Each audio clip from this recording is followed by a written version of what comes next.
Yeah, John, good afternoon. Iran has launched at least 4 waves of missiles at Israel in response to those IDF strikes against the Lebanese capital of Beirut earlier today. I just got off the phone with President Trump, who is following the developing situation across the region. He told me what I would suggest to Iran: you've shot your missiles, that's enough. Get back to the table and make a deal. The president once again calling for a negotiated settlement. He also spoke about the ongoing negotiations with Iran, saying we are very close.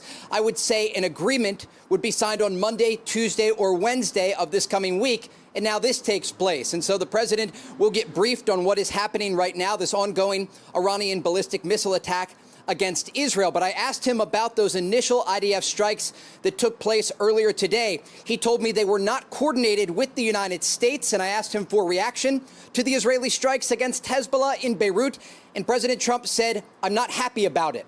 Now, more broadly, he said that the ongoing Iranian missile fire toward Israel at this moment certainly is not going to help the negotiations. But again, he is calling on the Iranians to stop firing these missiles and get back to the negotiating table to ultimately reach a settlement. The president talked about the power of the U.S. military and also the power of the ongoing U.S. naval blockade of Iranian ports. This blockade, John, is currently crippling the Iranian economy. They are losing hundreds of millions of dollars each and every day. And that's part of the reason that President Trump has been able to maintain this strategic patience across the Middle East, understanding that while the United States remains on alert in the region, they simply have to keep this blockade in place, and it will push the Iranians to the negotiating table because they are running out of options with their economy under so much pressure. We know that Iranian exports are down 90%. They're currently extracting crude oil at a 50% rate as a result of this U.S. naval blockade, and officials in the region tell Fox News it is only going to get worse.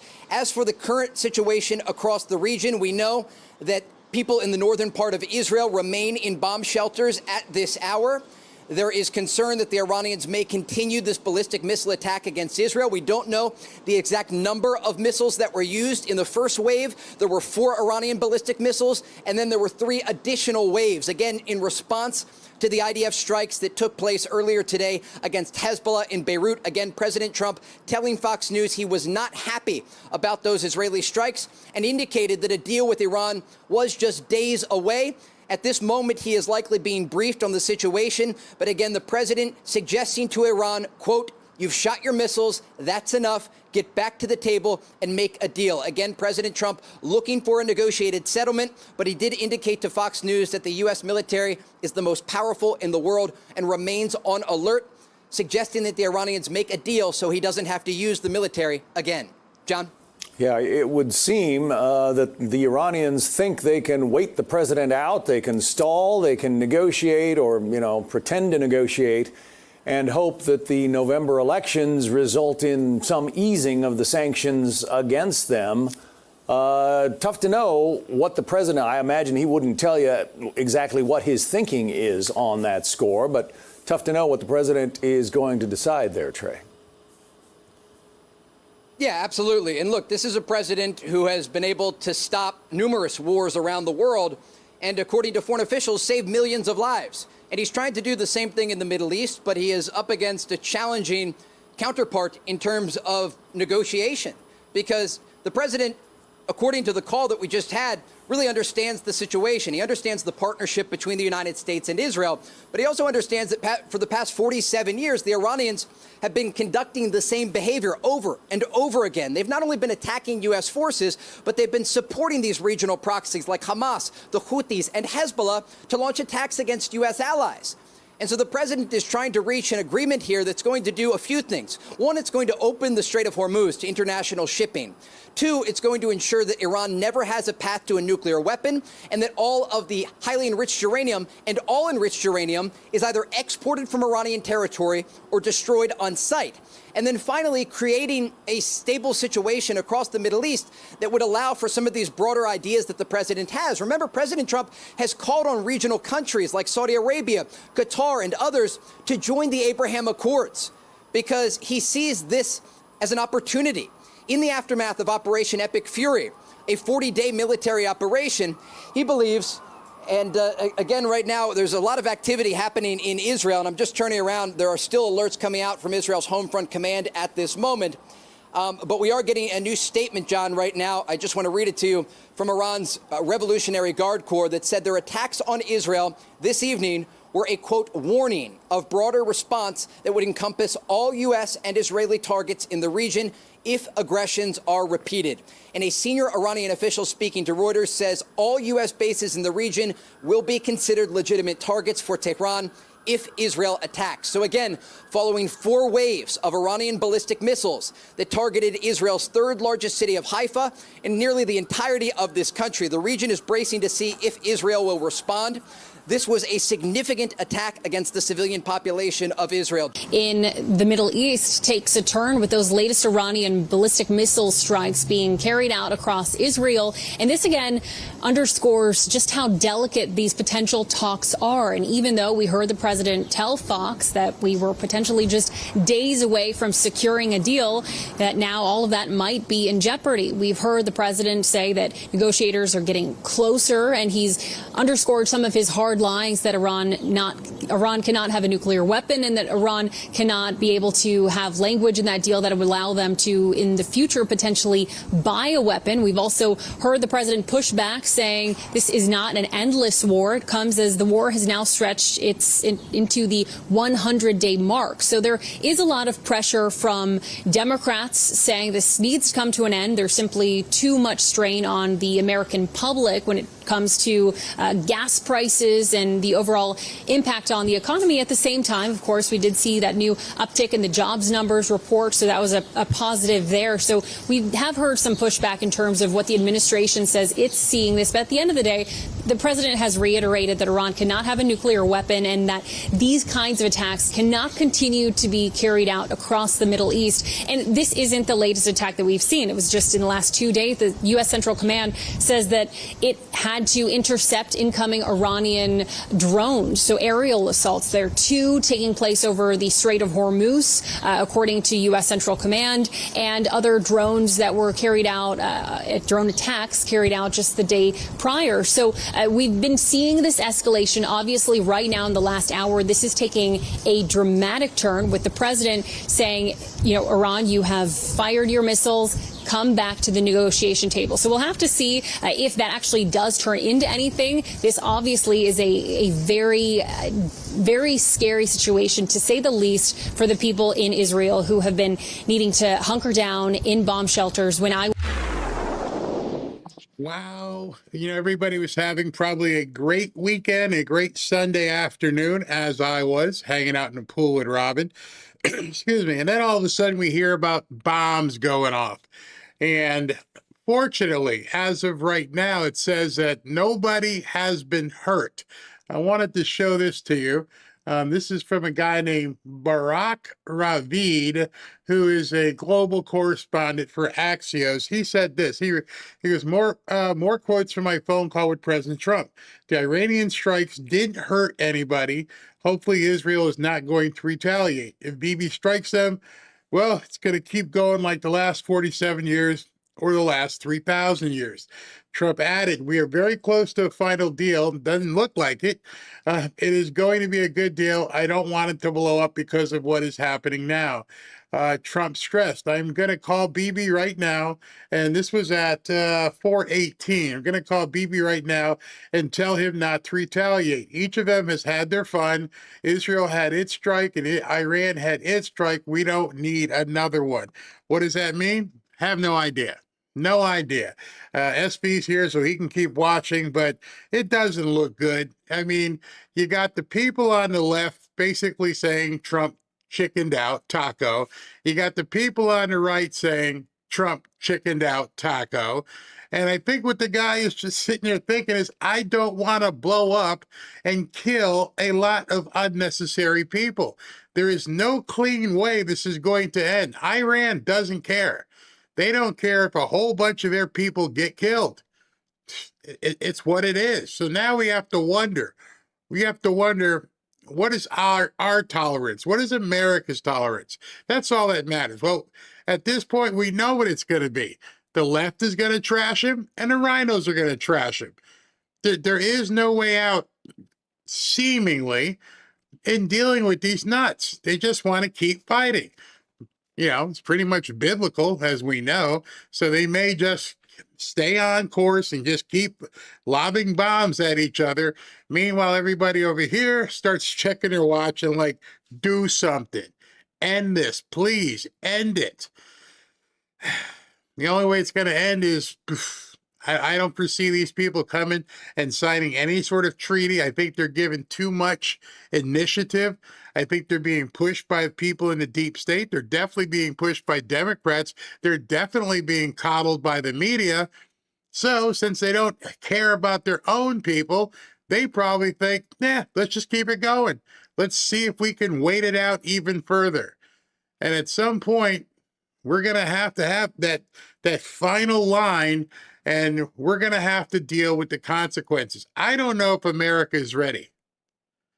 Because right away, when women and babies get killed, it will be on the news 24/7. And people are going to be pissed off. People are going to say, we shouldn't be like this. This is against our values. But at the same time, we have to realize this is how they fight. They will put women and children in harm's way because they want those pictures. They want those babies and women to be blown apart because it helps them with PR. I think the Iranians realize at this point their best weapon is us. They don't even really have to do anything. They can just let the crazies in the media and the crazies on the left just keep going, because now it has become a political war. It's no longer a war about stopping the wars and peace over the Middle East. No. It has now advanced to propaganda. It has now advanced to Americans fighting their war for them. That's where we are. The traitors in this country are fighting for Iran. Make no bones about it. They are going to do everything, as you're seeing, to stay in power. They are going to keep cheating in elections. They're going to keep taking the other side. They're going to have these hooligans do their street takeovers.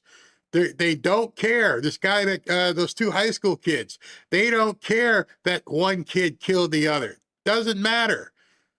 Riots are coming. Strife is coming. Craziness is coming. Actually, craziness is already here. So it's just a matter of, what does America want? What can America stomach? Me personally, do it. Do it. Get it over with. Rip off the Band-Aid. Go boom. I understand it's called war for a reason. Some people are going to die. Maybe a lot of people. But it's the result of war that you want. Right now, we're not getting anything. There's no results. We keep saying it's close to a deal. And I know he doesn't want to do what needs to be done. I think they're trying everything possible, and it won't matter. It won't matter when it has to happen. These people, as you saw today in the media, if you didn't, you're going to see, they don't care. They will lie, they will obfuscate, they will take the side of an adversary if it means getting rid of Trump and you and me, and getting rid of MAGA. They will definitely do it. Let me see if SV had just texted me about something here. Was that him or just checking? All right. So let me go to SV and see if he's got any further news. Anything new about this thing? Nothing at all. Just kind of wait and see. What I'm thinking is that he really is trying to keep that ceasefire intact, but he doesn't have control of what Bibi's going to do. And I have a feeling Bibi's going to do what he does and mean shooting missiles and pretty much not, adhering to a ceasefire. That's what my gut is saying. So if that happens, it's going to. What would you do if you were Bibi? Because your objective is, I got to keep my people safe. And if somebody's launching missiles at you and somebody from another part of the world saying, hold off, we're going to try and make this work out. How does that make you look to your people? Hey, President Trump said, we got to hold off. What do you mean, President Trump? Our guys are getting shot at. It's not a good situation. And I don't understand how. I think. Well, I think because there's been some, they're alluding to the fact that there's a deal really close, but you can't deal with these guys. You know, Mm-mm. they've proven time and time again that they can't be trusted. You know, I mean, we don't know who's running it. I mean, it's a bunch of cardboard cutoffs, or some guy, his brother, the gay Ayatollah guy. I mean, who the hell knows? Yeah. It's just they're not trustworthy, and from what he said is they're not dealing with anybody directly. So they're dealing with some guy who knows a guy, and he knows that guy, and and every other day it's some new information. So I don't know. I mean, I posted, I wish they would just press that button, but I don't want people to be turned into pink dust, but something's got to be done. That's what's going to happen. I mean, it's inevitable. If we start dropping things, people are going to die. And I say it so matter of factly because I want people to understand. I mean, the pictures will be everywhere. If they drag dead babies out of that pot, if they drag dogs, it doesn't matter. That our media is going to trash Trump. And so our side needs to be completely prepared and steel your gird for it, because if it happens, it's going to be nasty, and they're going to attack Trump. I mean, it's just either way they're going to attack him. If he doesn't do anything, it's a waste of time, and you're not doing anything. And then if you do something, you're killing babies. So it's a no-win situation. Speaking of the media, the media. I mean, Welker. I mean, she was just rude and stepping over. I mean, it's. I immediately see that meme. What's that? Remember that one? Yeah. What's that? Yeah. I know you're going to show the whole thing. It's just disgusting.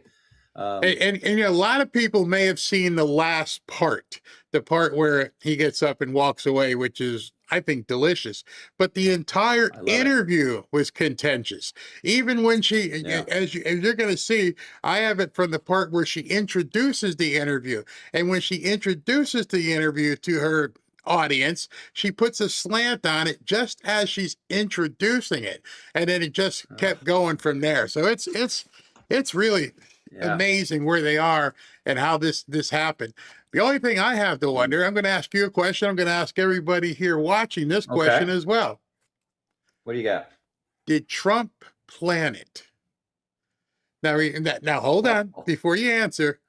Go back to where this thing was filmed. This was filmed the day he was at the farm thing in Wisconsin. And we saw that there was something, he was agitated about something. I don't know if he filmed it before or after the round table. I would think he filmed it before.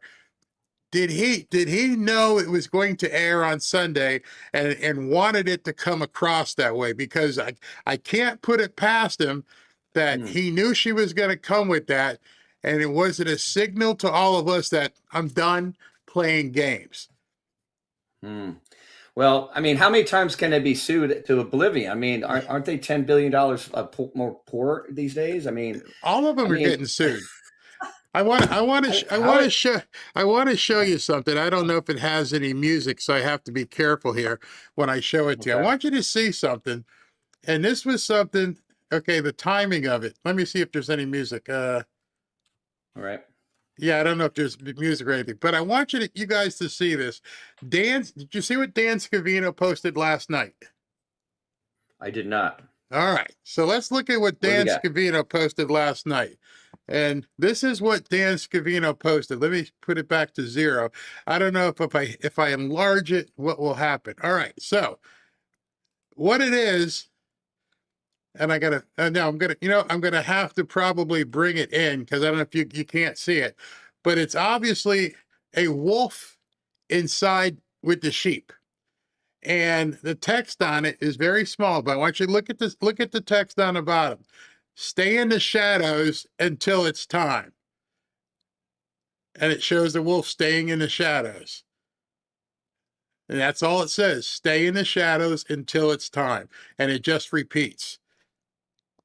What the hell does that mean? Definitely a calm. Definitely a calm. You could take that. You could take that many ways, but yeah. Yeah, and so I saw that, and I was talking to Robin about it this morning. I'm like, what in the hell does that mean? And then today I see what happened at the interview, and I'm like, stay in the shadows until it's time. Is it now time? Was that a signal ripped off the microphone. I'm done with you people. I don't know. I don't know. I'll leave that up for everybody to see. Yeah. But here, look at it again. All it is a wolf amongst the sheep, just sitting there with his dark eyes. And I mean, look at that. I have no idea what, and it just loops. It just keeps looping. You know, stay in the shadows until it's time.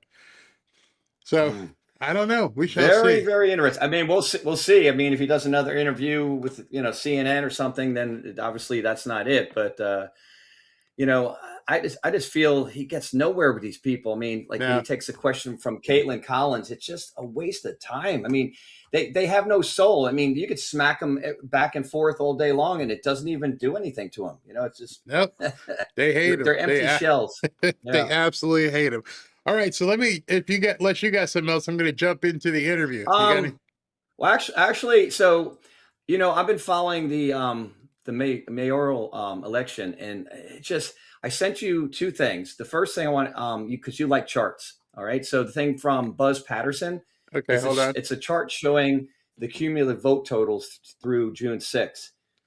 All right, so you can bring that up on your screen. Yep, it says, "This is real again." I asked, how does a third place candidate who nobody even knew about get more mail-in? Oh no, it's all fake. I mean, I haven't seen this before, but it's obviously all fake. You know, I mean how statistically, there's no way that she can get all those votes without Pratt getting any of those votes. So, you know, Trump was pissed off about it too. I mean, there's so much fraud, and she kept on saying, "Oh, you know, there's no proof." I mean, we've had they say that for the benefit of liberal audiences who don't know, who didn't see it, don't want to see it. We have seen it. We have seen time after time. Matter of fact, what's funny is that the thing you sent me right before that one. That's what I was going to lead to. Yeah, there it is. The Nick Shirley video. Yes, that's what I was going to put on and say, here's your proof, Barry. yeah. But see, the problem with this is you see this and I see it, and the people who are watching here are going to see it, just like we've seen many things. They'll never show this. And so when Jake Tapper and everybody else can say he's unhinged and there's no evidence. Okay, here. Let me go ahead and bring this in. It's a 2-minute video. They knock on her door. It's crazy. Oh, they actually go knock on her door too? Yeah. All right, here. Let me set the premise here. Nick put up a video where he walked and found a woman who's 126 years old, but she's been voting in every election. So she's either the most healthy person ever known, or it's complete bullcrap. So how old is this person who's eligible to vote here inside the United States, inside the state of California? 126 based on the Secretary of State. And this is Doris. Yeah. And now we're gonna see if Doris is home. Are you Doris? She's right here. Yes. Hello, Doris. Yes. How are you doing? I'm good. We're just going through the voting rolls here, and we're just confirming anybody who's above the age of 100 years old. And right here it says you're 126 years old. No, you got the wrong house. That's a lie. Are you Doris Wood? Yeah, but you got the wrong house. I'm Doris Wood, but you got the wrong place. That's the wrong information, all that stuff. No, that's wrong. Oh, here, I can show you if you like. No, it's just that it's wrong. How come you think here in California they're just messing up on all these voting rolls here? I don't know, because I don't know what you're talking about. Yeah, it says you voted in 51 elections, Doris. No, not me. Really? I'm not no 100-something years old. I know. I said I wasn't. I just want to make sure you're not 126 years old. No, I'm not. Yeah, it really does say you're 126 years old here. No. Says, who did this? Be 126? That don't even make sense. I know. That's what the Secretary of State says. Well, the Secretary of State is wrong. Okay, well. Put it like this: I was born in 1940, so you figure that out. All right, Doris. You have a good evening. Fraud. Hey, Barry, if you believe that, then I'm the freaking president of Jamaica, man. Come back to Jamaica, man. It's so bad, but they don't want to hear it. There's no evidence. There's nothing. You're just talking. You're a conspiracy theorist. They keep running with that same thing, even though so much stuff has been uncovered, because they can get away with it because the people that they're talking to, never mind, they've never seen it. They don't care. That's the other part. They don't care that there's cheating going on. Go ahead and do it. We don't care. They don't care that the guy in Maine has done all this crazy stuff. We don't care. We just want power. And I've got some stuff to show you guys about that too. It's absolutely crazy. I know it make it make sense, Barry. It's just like I see this stuff day in and day out, and I just scratch in my head, going, "What in the?" Yeah. All right. Well, let me get All to right. the Commercial break. Thank you. Let me get to the interview, and got a different kind of break here. This is a rumble type break. Let me see if it works here. And I've started it, and let me look here on the camera. And where is it? Hold on. I have to reroute something because for some reason this didn't work the way it was supposed to work. And now I'm having to do it live because that's just how it is. And 1 second, and there we are. All right. So now I can do this thing and get it done. All right, guys, it's that time. You guys know about the Trump red knife. I haven't talked more about this lately in a while, but they're back and they're offering it. President Trump is doing obviously an amazing job in office, and it's only going to get better from here, hopefully. And as a celebration, Patriot Addict is sending these free Trump red knives to people who voted for Trump. Just scan the QR code right there, and you can get a free Trump red knife. This is just their way of saying thank you for supporting him and being a part of this moment in history. Normally, this knife retails for $70, but right now, you can grab it just for the cost of shipping. Shipping, I think it's about $14. Scan the QR code right there, and you'll apply your 100% off discount and claim your Trump red knife before they're all gone. Now remember, this is I've shown you guys this knife many, many times. It's a good sized knife, extremely sharp, extremely sharp. It's got actions. You can do the blade pretty quick. Many people have gotten this knife. It's got a window breaker. It's got the seat belt cutter. Oh, it's a great knife. Obviously, I use it all the time. Ooh, almost cut myself there. All the time. So if you'd like to get this knife for free, F-R-E-E-E, just go ahead and hit the QR code right there. And if you do that, if you click that QR code, all you've got to do is pay shipping. And once you pay the shipping, the knife is yours for free. So just go ahead, click the QR code right there, and you'll be all set. So from here, I'm going to go ahead and say thank you to the people at Patriot Addict. I'm going to play the break, and then we'll start the interview. One man is being victimized by our own government. One man whom they fear, yet who millions love. One man who is willing to take the poison arrows of lawfare. One man whose voice has been taken away by a corrupt judge operating in a corrupt system. One man who has been ridiculed and insulted. One man who refused to back down. One man who refused to back down. One man who refused to back down. One man who stands between us and them. One man that wants to see America protected again. One man who wants to see America prosper again. One man who understands that a man is a man and a woman is a woman. One man who understands and protects the blessing of life. One man who wants to restore American exceptionalism. One man who once again wants to make America that shining city on a hill for all to see. A place where all the people of the world glowingly set their eyes upon. America. One man who unashamedly wants to make America great again. That one man is Donald Trump.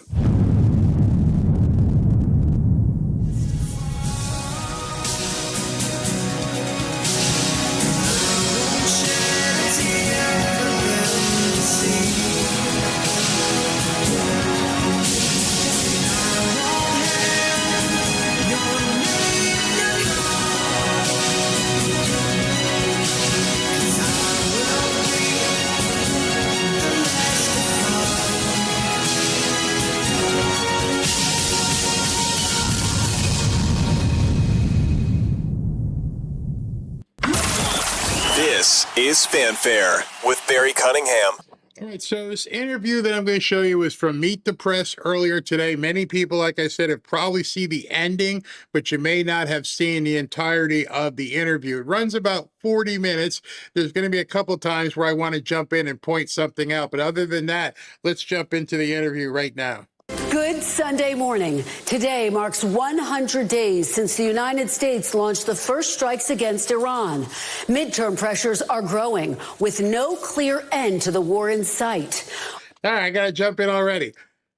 No clear end that you know of. But she doesn't qualify that because she's reading a script that somebody put out there for her to make it seem like President Trump has no idea what the hell's going on. That first 10 seconds, she's already tainting everything President Trump is doing. On Friday, President Trump took his case to rural voters in Chippewa Falls, Wisconsin. At the invitation of the White House, we joined him at Custer Farms and had a wide-ranging interview that was unfortunately interrupted multiple times by the stormy weather overhead. President Trump, welcome back to Meet the Press. Thank you. Thank you so much for being here. We are going to talk about your visit while you're here in Wisconsin, but I'd like to start off by talking about the major issue that you are focused on every day, which is Iran. Sunday will mark 100 days since the first strikes. Your Secretary of State, Marco Rubio, said that the war had concluded. And yet just this week, Iran attacked U.S. allies in the region, calling it retaliation for a set of U.S. airstrikes. Is the United States at war with Iran? Well, they've been largely decapitated, and I call it a military exercise because people would rather have it called that. It's not a big war for us. It's not. We have the most powerful military in the world. I built it, frankly. I built it in my first 4 years, and I'm using it a little bit in my second 4 years. Their Navy is gone. Their Air Force is gone. Their anti-aircraft is gone. They might have built it up a little bit over the last 4 weeks during this little ceasefire that we did at the request of some very good people, very, very fine people from, actually from numerous places. As you know, there are a lot of people involved, but from Pakistan in particular, the Field Marshal and the Prime Minister. And we're very close to having a deal, and if we don't have a deal, we'll do it one way or the other. Either way, we win. I do want to talk about the terms of any potential deal in just a moment, but let me just follow up with you. You did post on social media just this week, my final negotiations to end the war with the Islamic Republic of Iran. There is a naval blockade in place, which technically is an act of war under international law. So is this a war as long as there's a naval blockade in place? Well, we have a blockade. It's been extremely effective. And the reason we have it is they try to blockade, and now we blockaded them. And as you know, they're losing $400 to $500 million a day. It's not sustainable for them. They have an economy that's shot in addition to everything else. Their leaders are gone. Their generals are gone. Their first tier and second tier are gone. Much of their third tier is gone. But they put up a blockade, and so we blockaded them, and we have the ultimate blockade. I don't consider that a war, but if you want to define it as such, I guess you can. Well, how do you define it? I don't define it at all. I don't think about it. I just do what I have to do. But if you're not specifically calling it a war, would you consider sending some of the troops who are stationed there, who were sent because of Operation Epic Fury there home? No, would you consider sending them home if it's not technically a war? We don't need as many troops. I think it's just like it's on the to err on the side of caution. We have a lot of people there. They're very safe. You know, if you think we beat Venezuela, we lost nobody. We took over the whole country. We lost nobody. We have a great relationship, by the way, with Venezuela. Venezuela is doing very well, but we lost nobody. We've lost 13 people here, and that's a lot. 13 people too many. But if you look at Vietnam, where hundreds of thousands of people were killed, if you look at any one of the last 7 or 8 wars where many, many people were killed, we lost 13. And again, 13 is too many. I don't want to lose any. But 13 is less than anybody's ever even envisioned. I think we're doing a great job. But so are you saying you would consider sending some of the troops home, sir? Some of the 50,000 troops who were sent there as a part of Operation Epic Fury? It costs us very little to keep them there. I don't consider them in danger. We have the best defense anyone's ever seen. We have the best offense anyone's ever seen. So I don't consider it danger. I would say it would be foolhardy to do that because maybe we may use them. It's unlikely, but I think we'll keep them there until such time as we have a completion. And when we have a completion, you will see things like you've never seen. The oil will go down. The stock market already, as you know, it's hit an all-time high. Even in the midst of it, it hit all-time highs. We had 73 all-time highs in a short period of time that I've been in office, which is a record, by the way. And, you know, we're doing very well. But the main thing is we cannot let Iran have a nuclear weapon. Can't do it. What is and we won't do it. Yeah, you just referenced the 13 Americans who were killed. And I want to know what your red line is. What would trigger you to restart military action? Would it be Iran killing more American citizens? Well, certainly that would be something that I would think about very seriously. But my red line would be if I think I wasn't going to make a deal or if I wasn't going to make a deal fast enough. So we're having very good negotiations with the people that are leading the country now. It's the third group that we've been dealing with. And they are different. And you could say it's regime change, actually, because these are very different people. I find them to be more rational, very smart. Who is that? Who's leading the country? Well, I don't want to go into names, but you know who they are. I mean, they're leaders. They're respected, respected by the people that have to respect them. They are calling the shots. We know that because we see it through various tests that we've given. It's a little bit strange because you have leaders that have been there for a long time and they get wiped out. Then you have leaders that you also know, the second tier, and they get wiped out. All of a sudden we're dealing with different people. But no, I think that we'll either have something done fairly quickly or we'll finish it out militarily. Are you talking about the son of the supreme he's leader? A part of it, yes. He has not been seen in public. What is his status? Have you talked to him directly? I do believe they have great respect for him. I see it. I mean, they want to get his concurrence. They've said to me, they've said to others that they're looking for approval, and he is part of the approval process, absolutely. Have you spoken to him directly? You said you want to meet with him. No, I have not. I would if he'd like to, but I have not spoken to him directly. Do you know where he is? I will tell you, they do. How he is? Yeah. They do pay homage to him. I would tell you if they didn't. They seem to, based on what I see, they seem to respect him a great deal. Do you know where he is? Do you know how he is doing physically? I don't want to say whether or not I know where he is, but there's a good probability that I do. Is he inside Iran? I'd rather not say that. Okay, he is the son of the last supreme leader, who was obviously hardliner. Is this younger Khomeini any better for the United States than his father was? Younger, I think more rational, injured. He's pretty badly injured. So there's a certain bravery there. A lot of people, if they were injured that badly, they wouldn't be talking about, how we doing with the United States. They'd have other things on their mind. So there's a certain bravery there. But he is very seriously injured, What is the status of talks exactly in this moment? How close are you to making a deal? Are we talking about days, weeks, months, Mr. President? I think we're very close. We have a couple of points. They don't even seem like big points. They've conceded the fact that they will not have nuclear weapons. We had a clause in there that we will not develop nuclear weapons, and everybody was very happy with it except me. And I said, well, what happens if they not develop, but they go out and purchase? They acquire. I want to put the word if they buy or purchase or acquire, you've got to have that in there too, because that's not developing. So they don't have the right to develop or purchase, acquire, or buy. Have they pushed back against that? Is that one of the sticking points? A little bit, and then they didn't. Okay. You have been saying for months, Mr. President, that Iran is begging to make a deal. True. If they are so desperate to make a deal, why haven't they made a deal with you yet? Because it's a very hard thing for them. They've had great independence.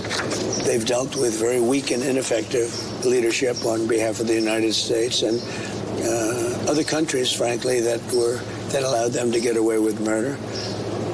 And I think they can't believe they're in the situation where they've been virtually decapitated. But if they're so desperate, Mr. President, why haven't they said yes to the terms you're proposing? Strong, they're proud. There are things they never thought they'd be doing that they're going to have to do. They've got no choice.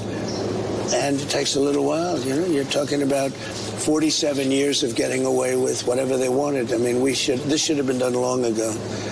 This should have been done by other presidents or other countries. It doesn't have to be us, other countries. But they were very close to having a nuclear weapon twice. That was when I terminated the Iran nuclear deal, which was a path. That deal, the JCPOA, that deal was tantamount to giving them a nuclear weapon. It was a horrible deal given by Barack Obama and really penned by him. It was a horrible deal. It was, it expired long ago. I terminated it. But had I not terminated it, it expired long ago. It was a short-term deal. It was a road to a nuclear weapon. They would have had a nuclear weapon 5 years ago. But, Mr. President, I'm curious, because when you were campaigning, you said you would rip up the Iran nuclear deal, but negotiate a better deal. Why didn't you negotiate a better deal at the time? Because after it was ripped up, there weren't guardrails, and they escalated their production of enriched uranium. Excuse me. It takes years to do these things. These people have been fighting for 47 years. They've been killing Americans. They've been taking off their legs and their arm, and their faces have been hurt so badly and so horribly. I'm moving very fast. I'm into 3 months. Vietnam lasted 19 years. I'm into my 3rd month, and all I do is say, whoa, when are you going to win? If I were a Democrat, nobody would be talking that way, but it doesn't matter to me. I've gotten so used to it. Look, we have totally destroyed their military. They have some missiles left. They have some drones left. Do you know how many missiles? Yes, exactly. How many? I don't want to tell you. Can you give me a ballpark? But they have some left. But I know almost to the number, and we know where they are too. And we know where their drones are, and we know where their drone factories are. Most of the drone factories have been knocked out. Most of the launching pads have been knocked out, and most of the missile manufacturing areas have been knocked out. But they still have capacity. They have some missiles. They have some drones.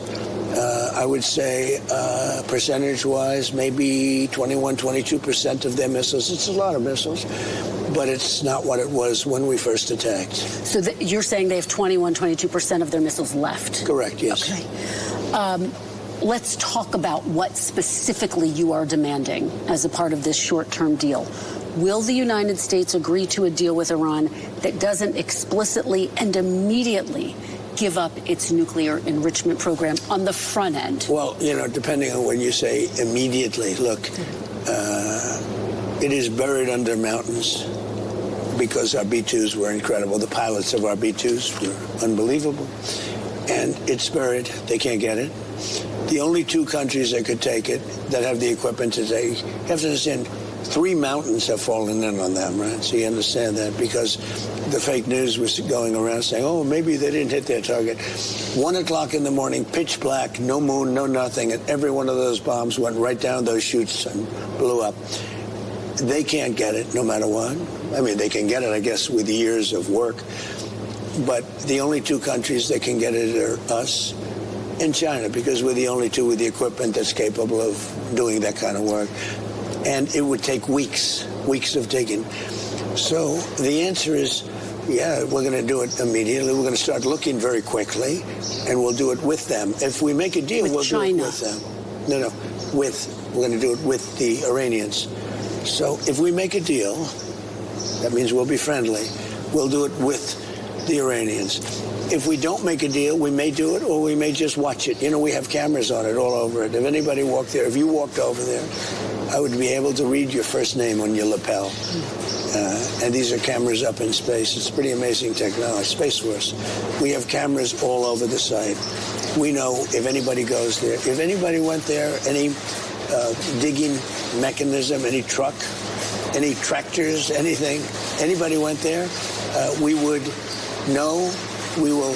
The noise you're hearing now, this is where it started, just downpour, and they're in like a tin, farmhouse or something, and it's raining pretty hard. So that's what you're hearing. Take care of it. Is that wind or what? Is that rain? What is that? Rain. This would be the first of multiple interruptions due to the weather. Rain hitting the metal roof, making it difficult for both of us to hear each other. So as we're having this conversation, we can hear a little bit of rain. No, a lot of rain. A lot of rain. Let me try to get a clear understanding of how the United States would get the nuclear material out. You've called it nuclear dust. Yeah. Will you and would you be open to sending in U.S. forces to retrieve the nuclear stockpile? So the official name is highly enriched uranium. And I call it nuclear dust because it seemed to be nice and everyone understands it better and it's sort of cute and people picked it up.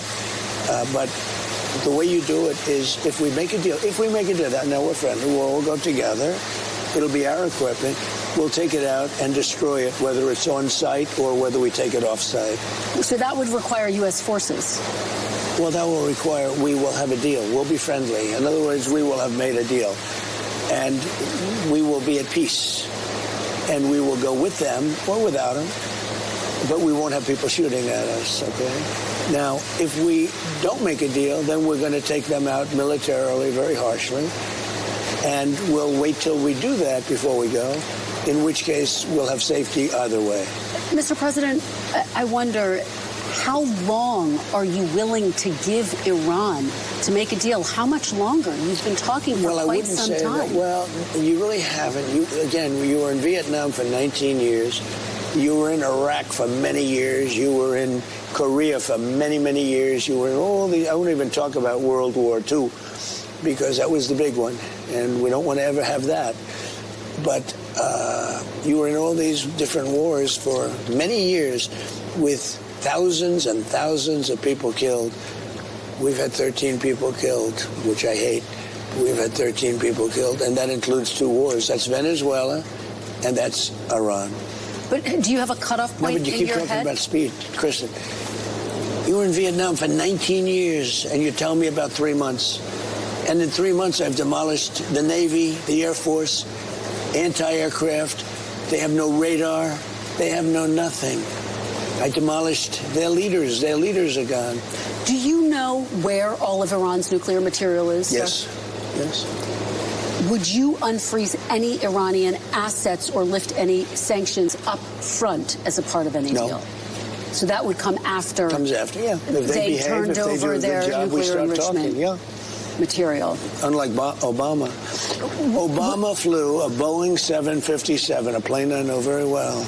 They took the seats out and they loaded it up with $1.7 billion in cash from the banks in Maryland and Virginia and D.C. They emptied out the banks, and they gave them 1.7 in green, and they gave them tens of billions of dollars, just kept giving them money, and it didn't work.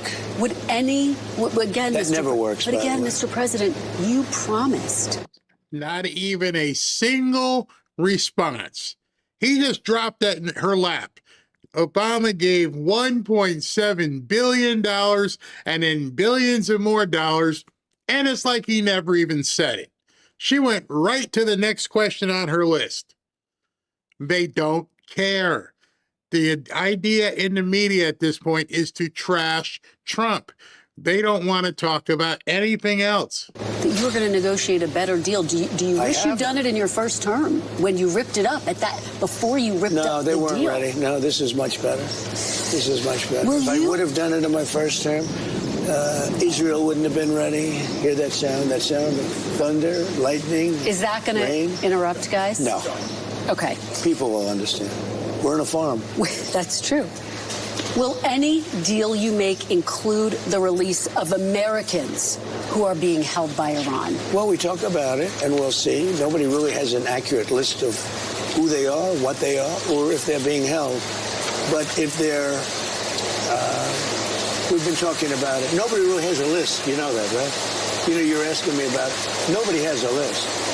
But are you demanding a list? Are you demanding to know and saying they've got to come home? You're supposed to give me the list. I mean, do you know people that we're talking about? If you give me the names, I'll do my best to get them out. I don't think that's been reported. Huh? I don't think it's all of the people who've been held. All I'm saying is this. No. If you have a list of names, give them to me, and I will get them out. But is it something you talk to them about? We talk about people if they have them, but nobody knows who they are. Just like you don't know who they are. You have openly said you've been frustrated by Israel's continued bombing of Lebanon. Are you and Prime Minister Netanyahu on the same page? Yeah, we are. We get along very well.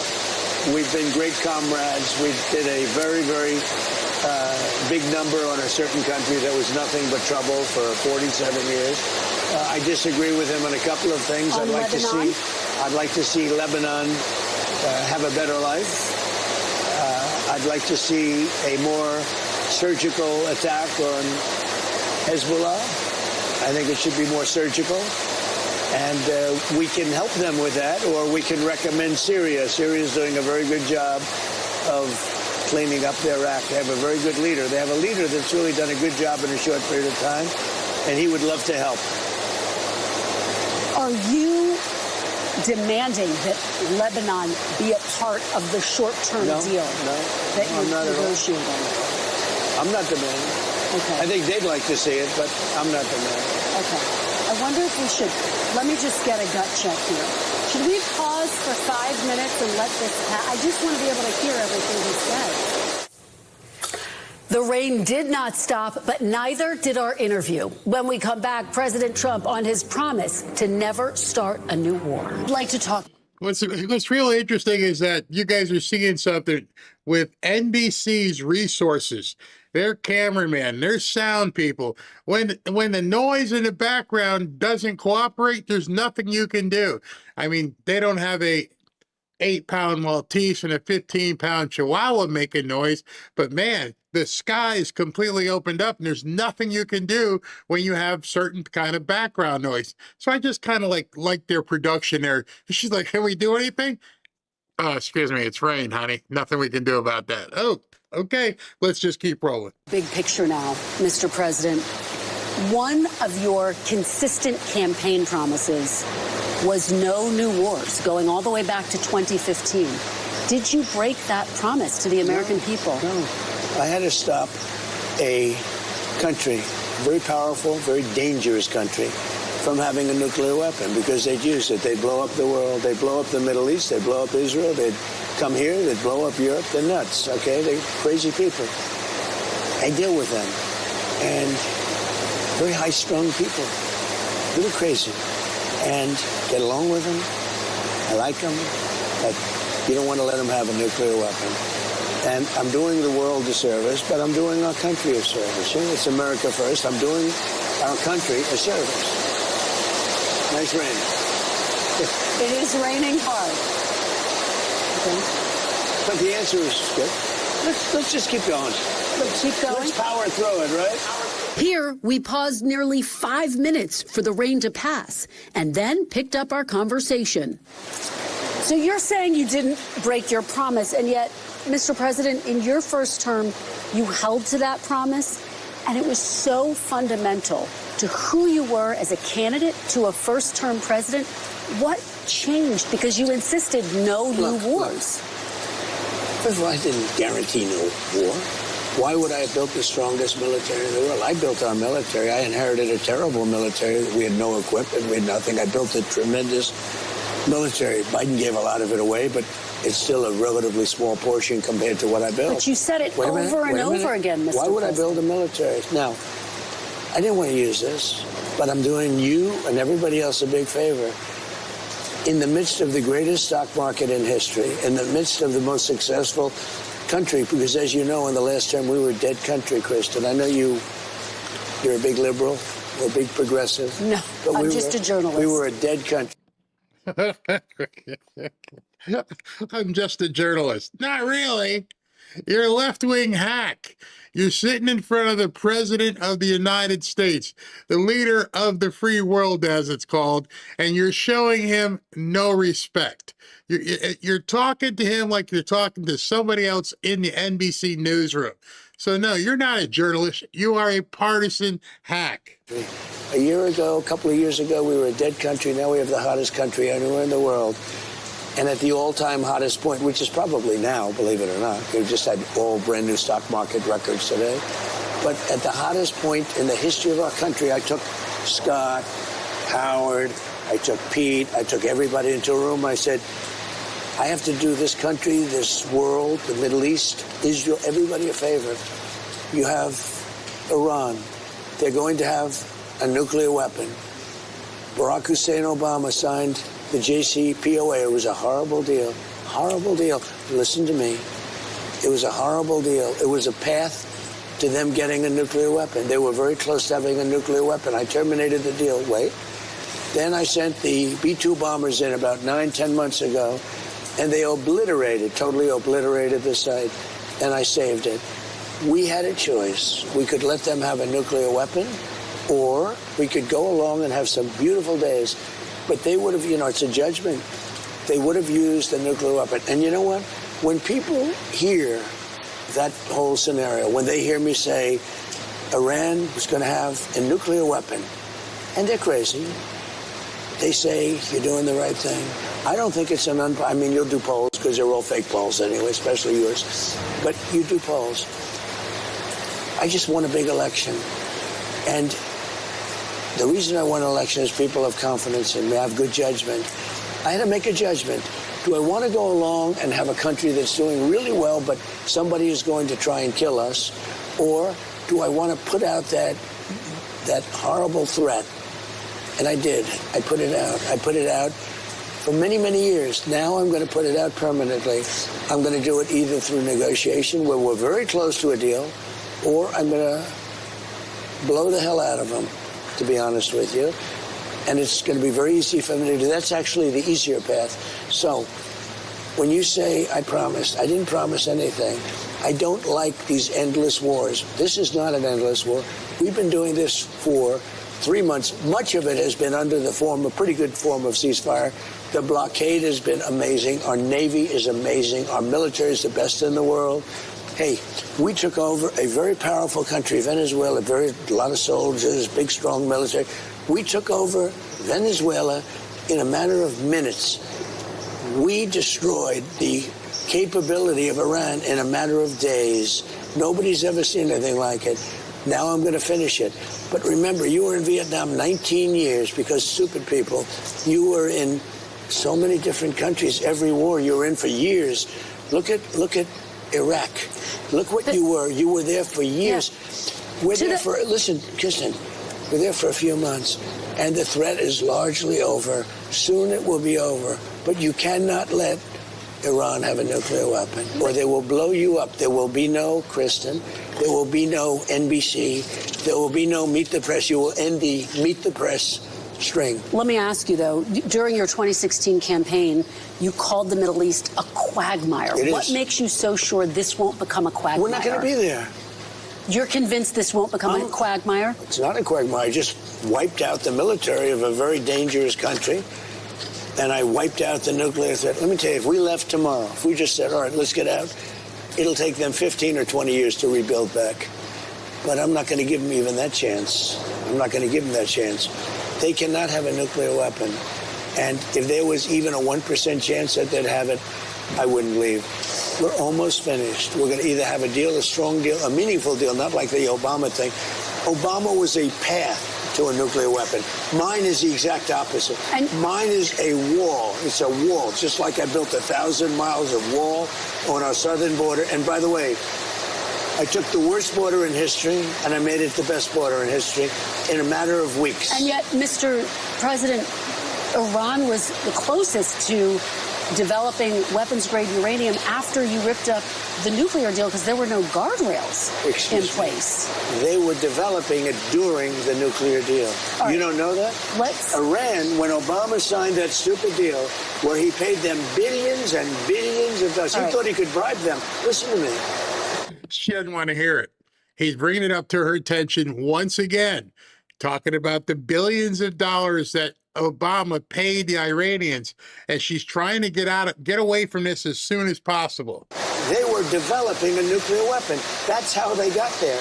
They got all of this uranium during Obama. You know that, don't you? Well, that's how they got there. Don't say this. They got there. They developed it during the Barack Hussein Obama, during his administration. And they've escalated their development after the deal was wrapped up. Let's talk about the economy. Yep, just really quickly got to pivot. Let's talk about the economy. Don't even want to go there. Doesn't want that audience at NBC News to even hear this stuff.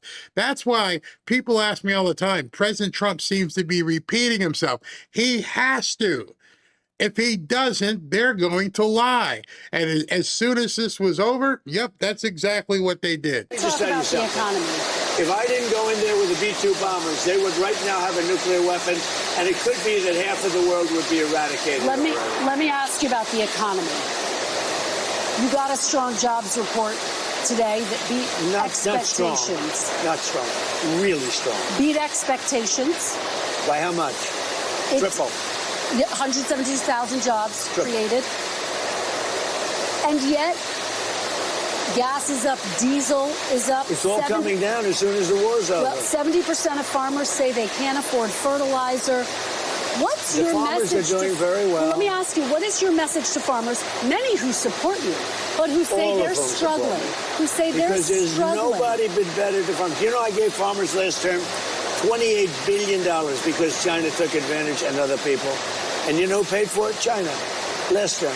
You know, I had a great first term. I had the greatest economy ever. And you know what?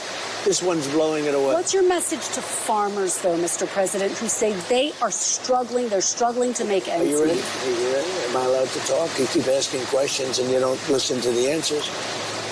I love the farmers, and the farmers love me, and the farmers trust me.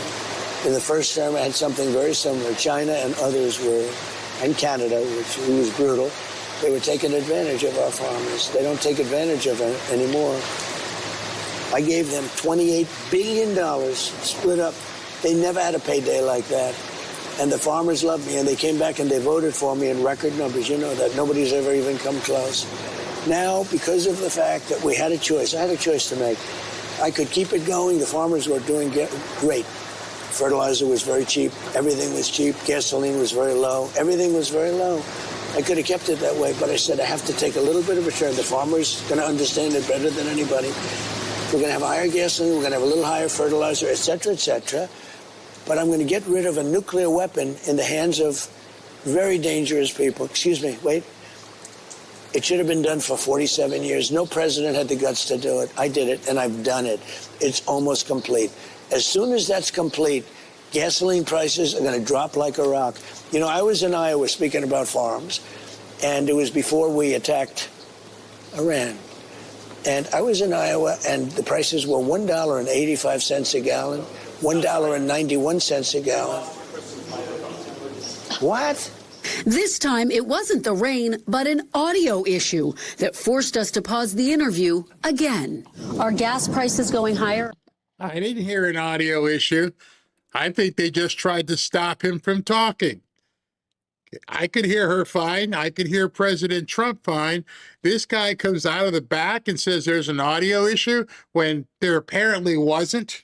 Interesting. Have they peaked? They're going to come low, very low. They're going to go lower than they were before. Have they peaked? As soon, well, it depends. I mean, it depends where the war goes. It could be I'll have to give them a shot. And it could be we'll sign an agreement. If we sign an agreement, they'll go down now. Otherwise, they'll go down after we're finished. You have a new Fed chair, Kevin Warsh. Yeah. His first meeting in the role is later this month. After this month's jobs report, economists now say it's possible the Fed may have to raise rates. Do you think that's possible? And what would your reaction be, sir? So I'm of a different feeling. I think Kevin's fantastic, and I want him to do whatever he wants. I don't want to have a big influence on him. But we had a great report. We're doing great. And it's unfair that whenever you do great, they want to raise interest rates. It should be the opposite way. You know, if you go back 15 or 20 years, when you had good reports, the market went up. Nowadays, when you have good reports, the market goes down because they think they're going to raise interest rates. There's no reason to raise interest rates. The country becomes great. We built the country by doing great and having rates low. What they do is when they raise interest rates, they try and kill success. I don't want to kill success.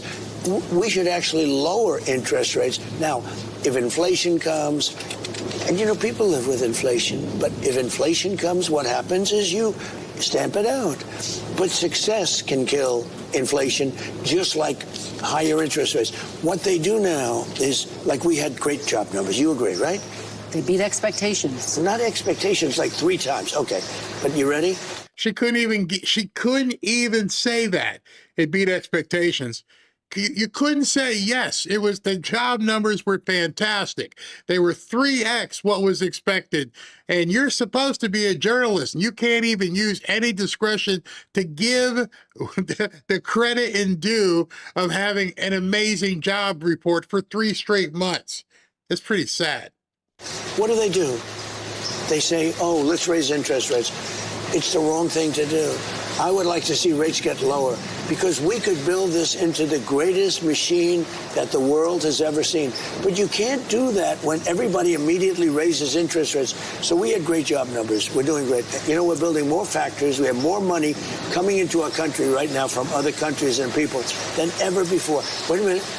What happens? I don't want to just kill it with high interest rates. Growth is the greatest thing you can have, and growth does not cause inflation. Would you be upset if they raised rates? What is your message to them about that? Living with Kevin, I have a lot of respect for him, but my feeling is that when a country is doing well, they shouldn't be penalized by immediately raising interest rates. They should actually be incentivized. You know, we have debt, we have other things, we have things we want to take care of. I want to go bigger on the military, I really do. If we do what I'm saying, this will be a beautiful, well-oiled machine like you've never seen before. And when we come back, President Trump defends his controversial plan that could give payouts to January 6th rioters. All right, so this is where this thing goes off the rails.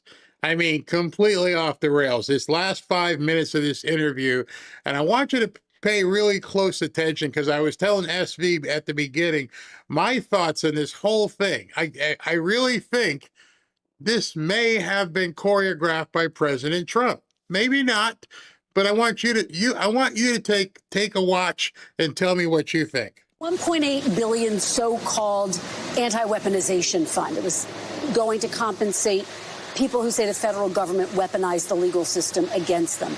It's been blocked by the courts, met with opposition from Republicans and Democrats in Congress and Democrats. Excuse me, mostly Democrats. Mostly some Democrats and some Republicans. Some. Very few Republicans. Just to be very clear, are you backing off the fund completely, as your acting Attorney General Todd Blanche has said, or are you looking for another avenue to revive the fund? Let me explain what the fund is. People have been hurt so badly by radical left lunatics that worked for the Biden administration and Sleepy Joe. They're vicious, they're violent, what they did to people. And of course, they went after me more than anybody else. They raided Mar-a-Lago and all the other things. But people have been badly hurt. They've committed suicide. They've lost their jobs. They've lost their families. They've lost their wives. They've lost everything. They've lost everything over a fake weaponization of government. Now, so let me just tell you. Are you looking for a way to revive it? Well, look, if it was up to me, I'd pay them the kind of money that they deserve. People have been destroyed. Lives have been destroyed. Many suicides. Think of it. People have committed suicide because a bunch of thugs went after them. So, me, personally, I think the weaponization fund is a great idea. And so do many other Republicans. You have to get it approved. If they get it approved, that's great. If they don't get it approved, I'd be disappointed. All right, we're going to motor through this. But you have to understand, people have been destroyed by crooked politicians, and they should be reimbursed for that. Do you think... Again, she didn't even want to address it. He's telling you things. The president of the United States is giving you his opinion on a couple different issues, and you don't even want to discuss it. Hey, Kristen, do you agree that people have been damaged? Do you agree that people have been victims of weaponization? She doesn't even want to talk about it. It's not in her binder. And because it's not in her binder, it's of no interest. That's something we don't want to touch. We just don't want them to get any money. Anyone who attacked police officers on January 6th should get taxpayer money? I wouldn't be inclined to say so, but I have to see it. I can tell you this, 97% of those people, you look at them, the FBI or whoever it was, because you had a lot of crooked cops, you had dirty cops. Comey was a dirty cop. Well, a guy like Bolton was a dirty cop. But there's no evidence. Wait a minute. Oh, you think Comey was a straight people cop? Who pleaded guilty to assaulting police Comey officers. was a dirty cop. No, they had the people FBI. who assaulted police Listen officers. to me. I told you it's about to go off the rails here. She has an agenda. She's pushing back. She's saying, again, there's no evidence. No, there's nothing. As if you would have the evidence. You're not a district attorney. What are you talking? You're definitely not on a grand jury. See, that's the part she's missing. There are, as we know, 3 grand juries operating in the state of Florida alone. Alone. You got Miami, you got Fort Lauderdale, you got Fort Pierce. 3 grand juries. They are seeing the evidence, not you at NBC News. So when you say there's no evidence and the grand jury, they're the ones who brought forth the indictments, the indictment on Bolton, the indictment on Comey. So obviously, and this as a journalist, as she calls herself, you would know this. You would know, wow, the grand jury indicted him. Yeah, the grand jury sees evidence. You just don't walk in and go, hey, sign this. Although they say you can indict a ham sandwich, but you still have to show the grand jury evidence. Not NBC News, not Twitter, the grand jury. She should know this. Again, she doesn't want the people watching to know this. They had FBI agents ushering them into the building. They had FBI go into the building. Those people walking around there looking, oh, isn't this nice? They weren't in. They were being ushered into the building. There's no evidence. You had a bunch of dirt. Just like with, what was the chick from 60 Minutes? Whatever her name, the blonde lady, Leslie Schaefer, Leslie, whatever. Oh, there's no evidence. The Hunter Biden's laptop, it's fine. Oh, you got no evidence of that. Leslie, excuse me, it's his. We know it for sure. Oh, no, there's no evidence. She swore on that. And she's doing exactly the same thing. So you have to understand the reason why. And the reason why is she doesn't want the people in her audience, in her sphere that are watching this to understand there's a whole lot of evidence, honey. Whole lot. Cops, and frankly, what they did was weaponization of our government. But sir, there's no evidence of that. More than 1,000 people. No, there's none. You know what you do? Try looking at the tapes one time. Would you take it off the table? Look at the tapes one time. But 172 people. How do you have, and I'm glad he breaks this off, because how do you have an interview, which is supposed to be from the media, who's supposed to be trying to find out facts, when he's like, look at the video. You know the videos? Nope, she don't want to talk about that. People did plead guilty to assaulting police officers. You know why they pled guilty? Should they be exempt? Because they told they were going to jail for 15 years if they didn't. Should they? They pled guilty because they were frightened. They went down. They were ushered into a building. Many of them were arrested without even going into the building. So you'd be okay with them receiving taxpayer dollars? The people were destroyed by dirty cops and by weaponization. Many of those people should be compensated. Now, with that being said, as I understand it, the weaponization fund was going to set up a group of people, people that could be picked by anybody, fair people, smart people, and they will go on an individual case basis. Okay. Now, I don't know what's going to happen with the weaponization fund. I love the idea because people like you, the fake, dirty press. Okay, here we go. All right, so I'm gonna just let you guys watch this last 3 or 4 minutes because it's pure Trump. The only thing I want you to think is that is there a point where he realizes and he snaps and like, this is it. This is the moment. Now we need to go for these people. Go for the jugular. Get press. People like stupid Biden. He's not smart enough to know what's going on, but people that surrounded him, surrounded his beautiful, resolute desk in the Oval Office. What they did to the lives of people, they destroyed people. They sent people to jail who did nothing wrong. All right, just to be very clear, there's no evidence of what you're saying, but let me ask you about Todd Blanche. Let me ask you about Todd Blanche. Listen to me. Let's talk about Todd Blanche. There's tremendous evidence. There's nothing but evidence. You know, if I was talking to the president of the United States and he said, listen to me, you shut the hell up and you listen. He's trying to get your attention. Listen to me. I know more than you. You're a hack at NBC. I'm the president. I get to see stuff. Listen to me. There's evidence.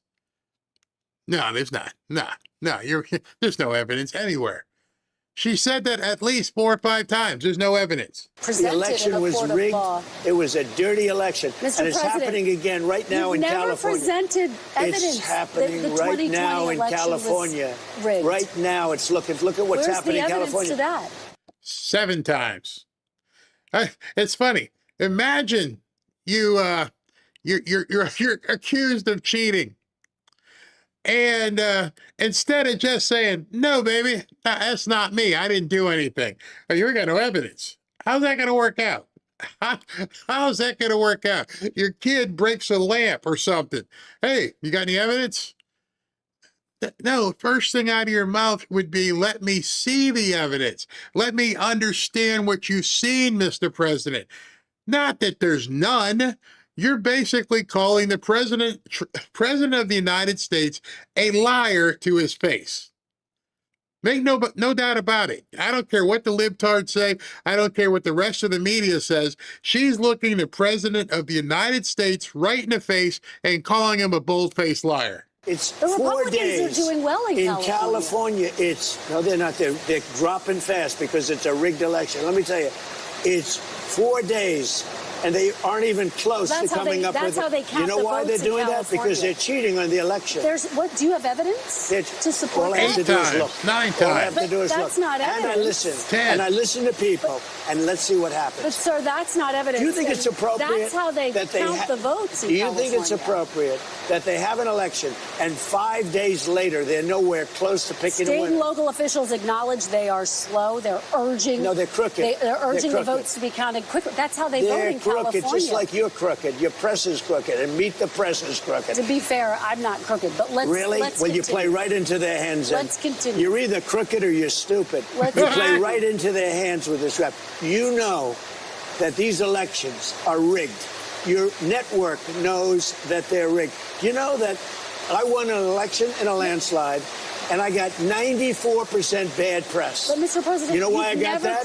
Because you have no credibility. But you've never presented evidence that it was rigged. Let's keep talking about. I want to talk about Todd Blanche. You have more evidence. There's more evidence than ever presented. Let's talk your about elections in this country. We're like a third world country. But, sir, your elections are crooked, and you're crooked, and Meet the Press is crooked, and so is ABC and CBS and CNN. But, Mr. President, you're one-sided crooked networks. Right.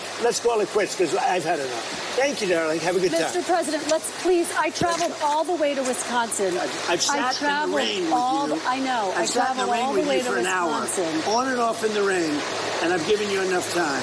You ought to straighten out your press because you know what? Mr. President, a country can never be great with a dishonest Listen, press. we traveled all the way to Wisconsin for this interview. He stepped on the mic. He threw the mic off and stepped on it. I spoke with President Trump on Saturday, and we both acknowledged the complications during the interview posed by the rain. He agreed to sit down with me for another Meet the Press interview. Yeah, good luck with that. Good freaking luck with that. I love that he threw the mic down and then he stepped on it. Just crackle, crackle, pop, pop. Oh my gosh. What an absolute train wreck that was. So you saw it now. And some of you guys may have seen it earlier. Was that on purpose? I'm going to tell you why I think it was. Why I think that might have been planned, but I'd love to get your opinion. But now you've seen it. I'd love to see what your opinion is of that. SV, is that unbelievable? After seeing that, because I saw a part of it, I didn't see it all from like start to finish, but I think he should stop talking to those networks. Don't allow him to deal. Don't allow him to come in. CNN, CBS, ABC, NBC. And if they want to fight it, too bad. Like, don't allow him in anymore, because the lack of respect. I mean, I remember when reporters actually said, "So, what do you think about that?" She was just in his face. I mean, that's the president of the United States, and I know she doesn't care for him, but I mean, so disrespectful, so unprofessional. And obviously she had something. She's probably listening to all the questions, but man, I was disgusted by that. I wanted to Italian right here. Yeah, I mean, it was funny because I caught this from Jake Tapper, and pissed me off. I was like, no evidence, huh? You mean like the laptop was fake? Because this is what Jake Tapper said. That is some wild, unhinged stuff from the president. Walker is a good person, an honest journalist, and did deserve that. But more importantly, we have a president who constantly pushes conspiracy theories with zero evidence again, and can't respond when politely challenged on that. Politely. Really? So they looked at that as though that's what she was supposed to do, and she was doing it politely.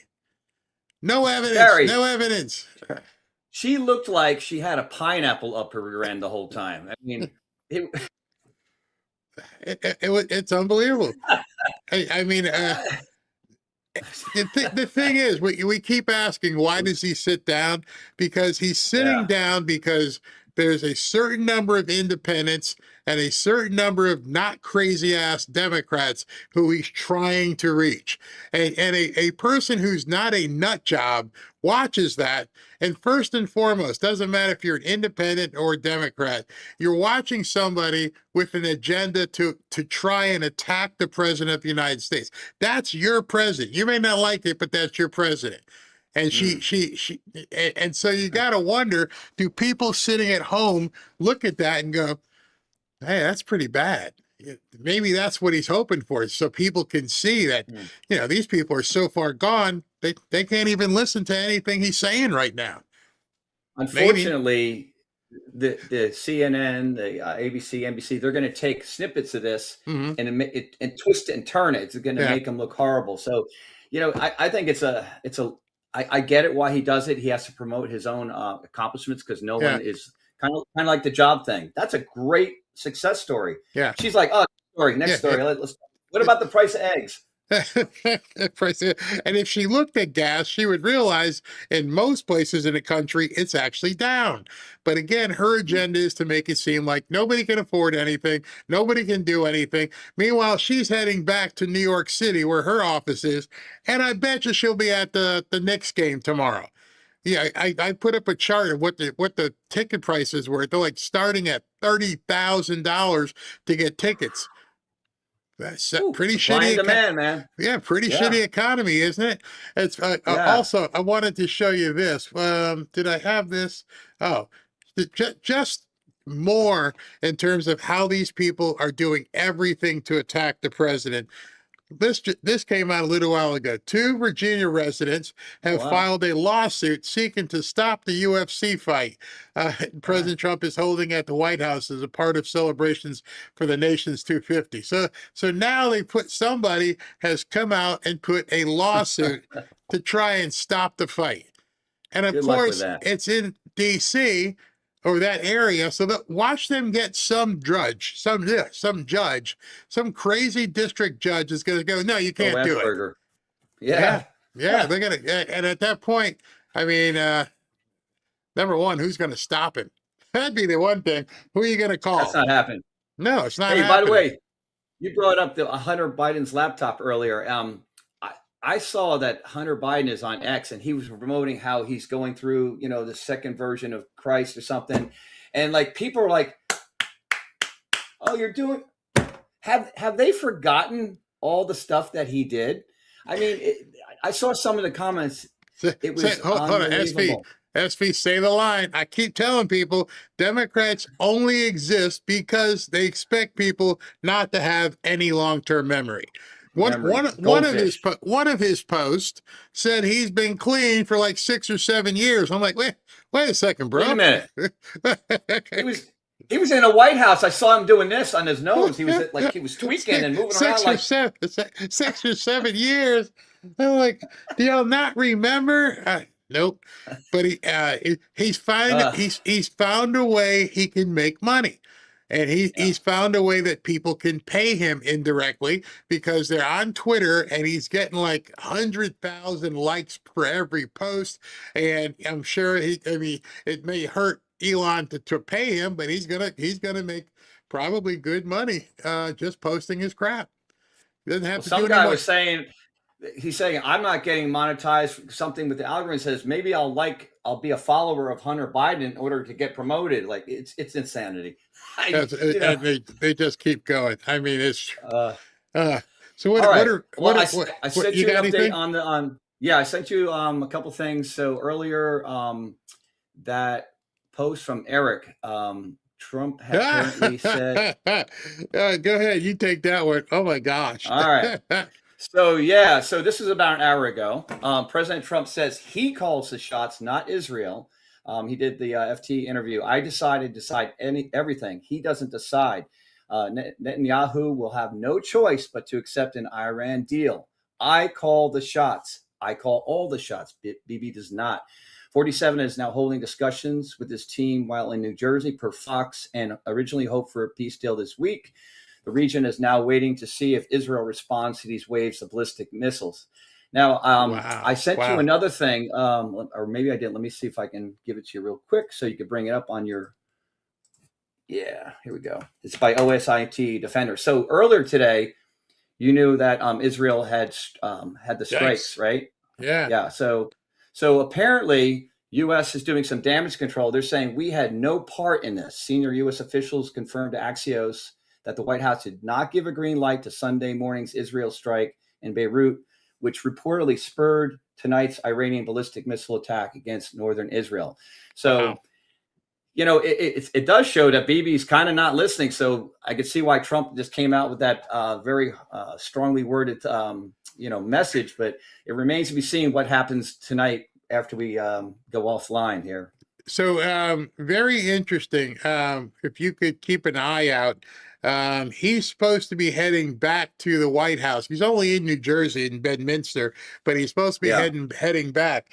I saw his schedule, but I haven't seen anything where they're saying he's on his way back to the White House. So he may still be meeting with security personnel in New Jersey. So we'll see about that real soon because. Okay. True Social has nothing. I've been refreshing. No, the last thing was like yesterday, something about the drone port, but he's been very quiet on True Social. Yeah. I mean, it's only going to be a matter of time and then they're going to go crazy. Okay.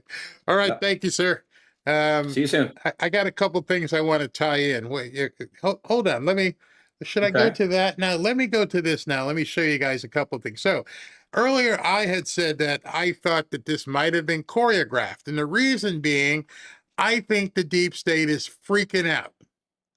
I think they're freaking out completely.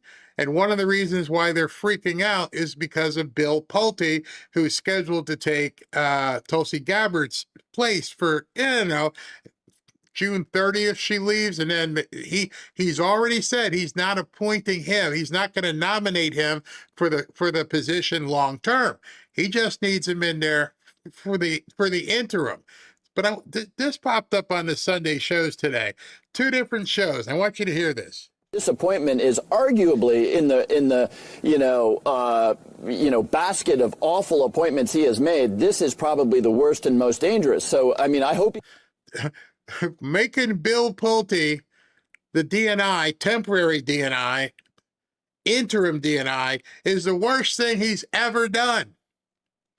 Why? can find a way out, because you're right, he doesn't like to back down, but he's also not going to like the terrorist attacks that might happen if there is no 702 collection authority. They can't. All right, so was that a threat? If you put in Bill Pulte and you don't get the 702 documents, there might be a terrorist attack. So I found that pretty odd that a Democrat would even put that out there.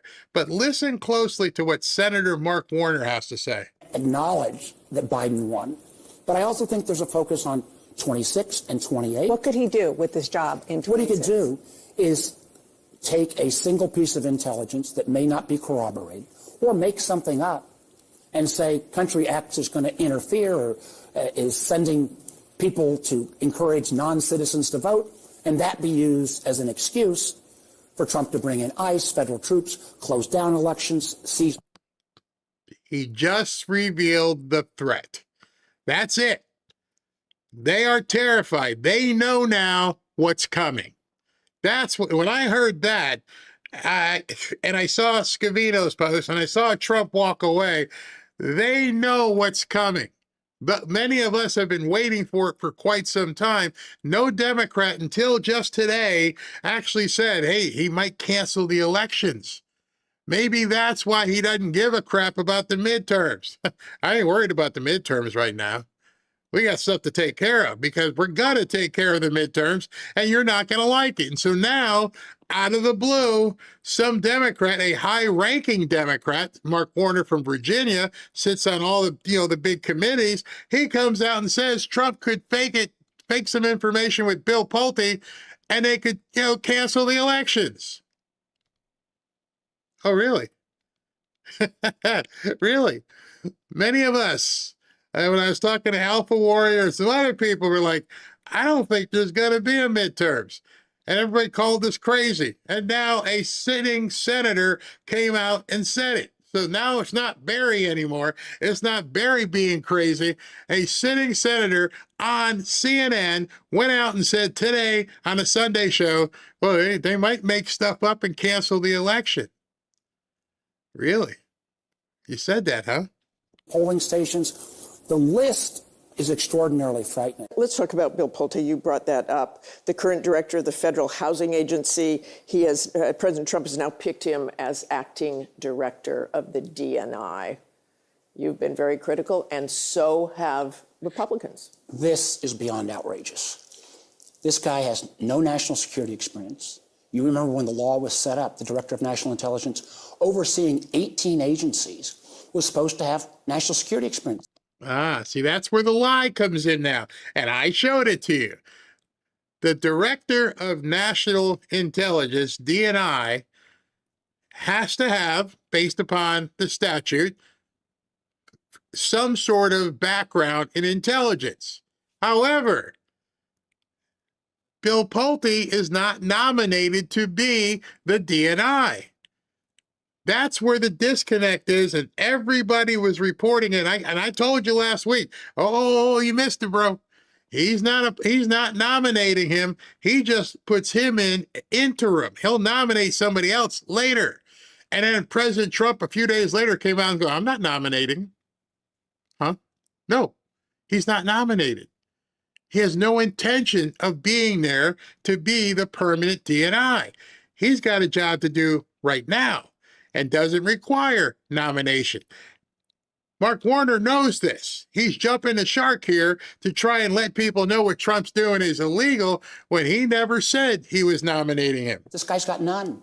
Matter of fact, I don't believe he even has a security clearance. What he has shown is a complete loyalty to do whatever Donald Trump wants, compromising private information about mortgages. That means... Now you know he's making stuff up. So obviously right now, they're terrified of something.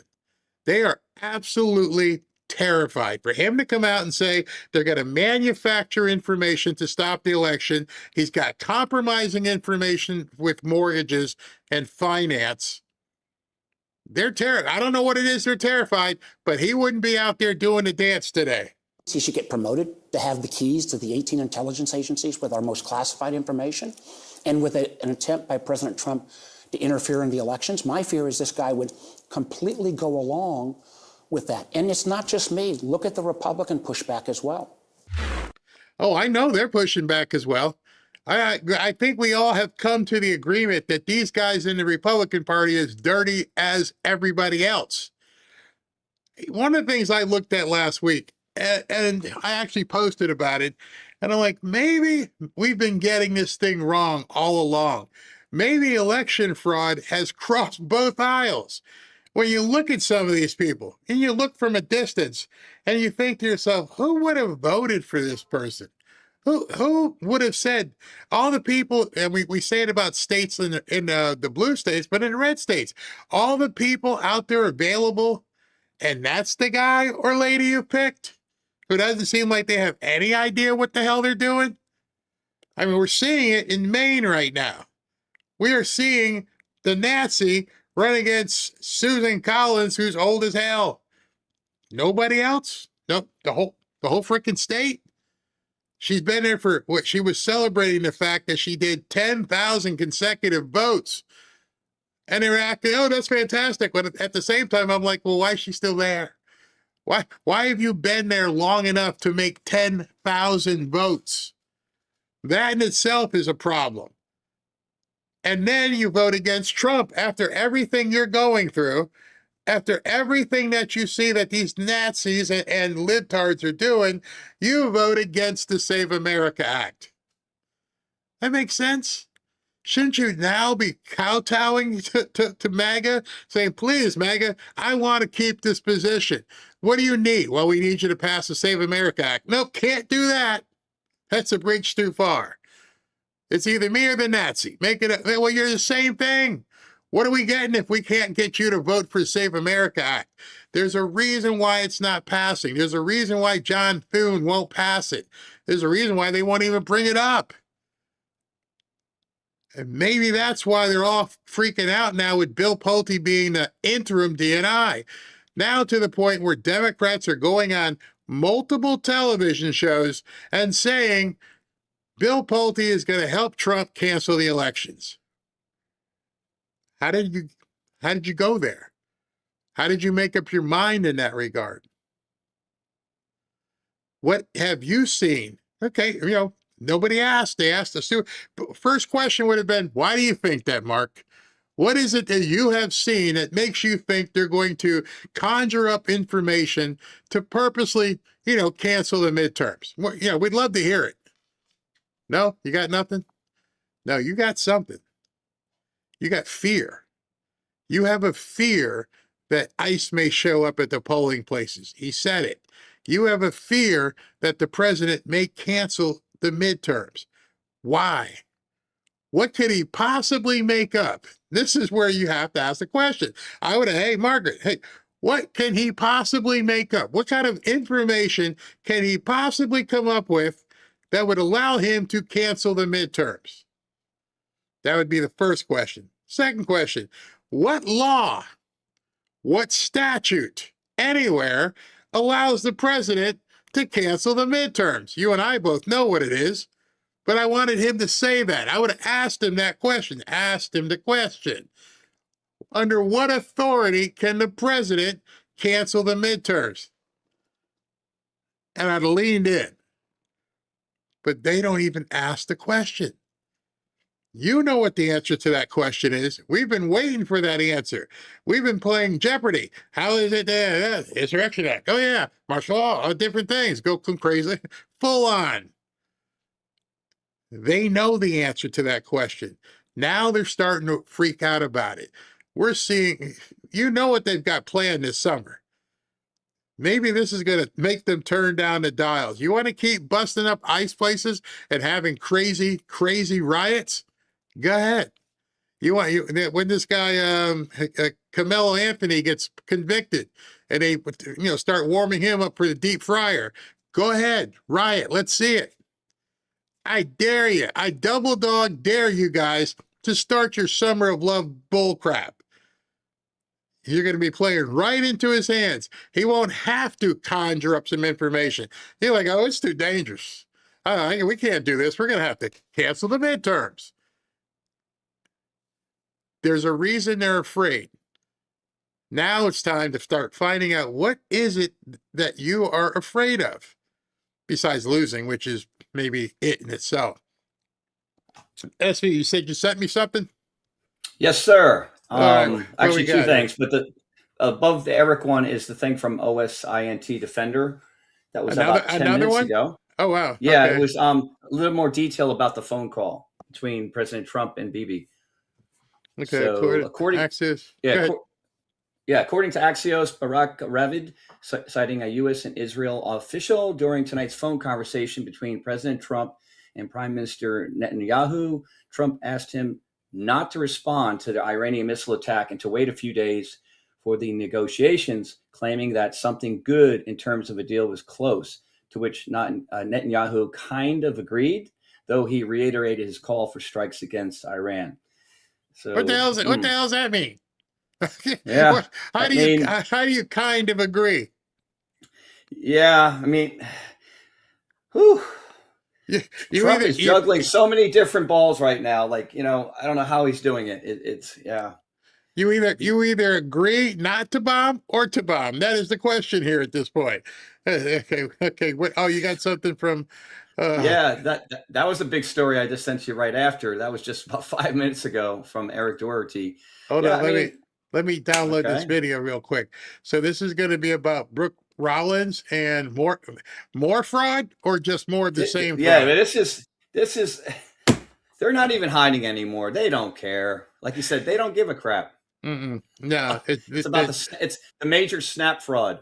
All the people don't want to work and get everything for free. Oh my gosh. Let's take a listen. In a letter to every governor in America, no one had ever held the states accountable. The federal government funds the food stamp program. We send hundreds of millions of dollars a day to the states, but there'd never been a back end accountability on how is that money getting spent. So we asked all the states to partner with us. It's time to have accountability. The red states, of course, did. And with that red state data, we found 200,000 dead people getting food stamps. We found 500,000 people that were getting more than one benefit. And y'all, this was in the red states. The blue states wouldn't give us the data. They're suing us. We're in massive litigation right now, looking to cut those funds off until they give us that data. But the fraud is so rampant and so stunning that when the president, the vice president, and our team talks about, when we can root all this fraud out, we're going to really be able to cut the deficit, make sure we're protecting the taxpayer, but also make sure we're protecting the families that rely on these programs at the same time and by getting the fraud out. 200. Yeah. Wait. Let me just show it. 200,000 dead people. Like, zombies. I guess they're zombies or something. Listen, my answer to this is they turn off the spigot. Just turn it off. I don't care if they cry and they make it a big thing on CNN, whatever the hell it is. Nobody watches them anyway. But yeah, stop the money. Stop it. You know what?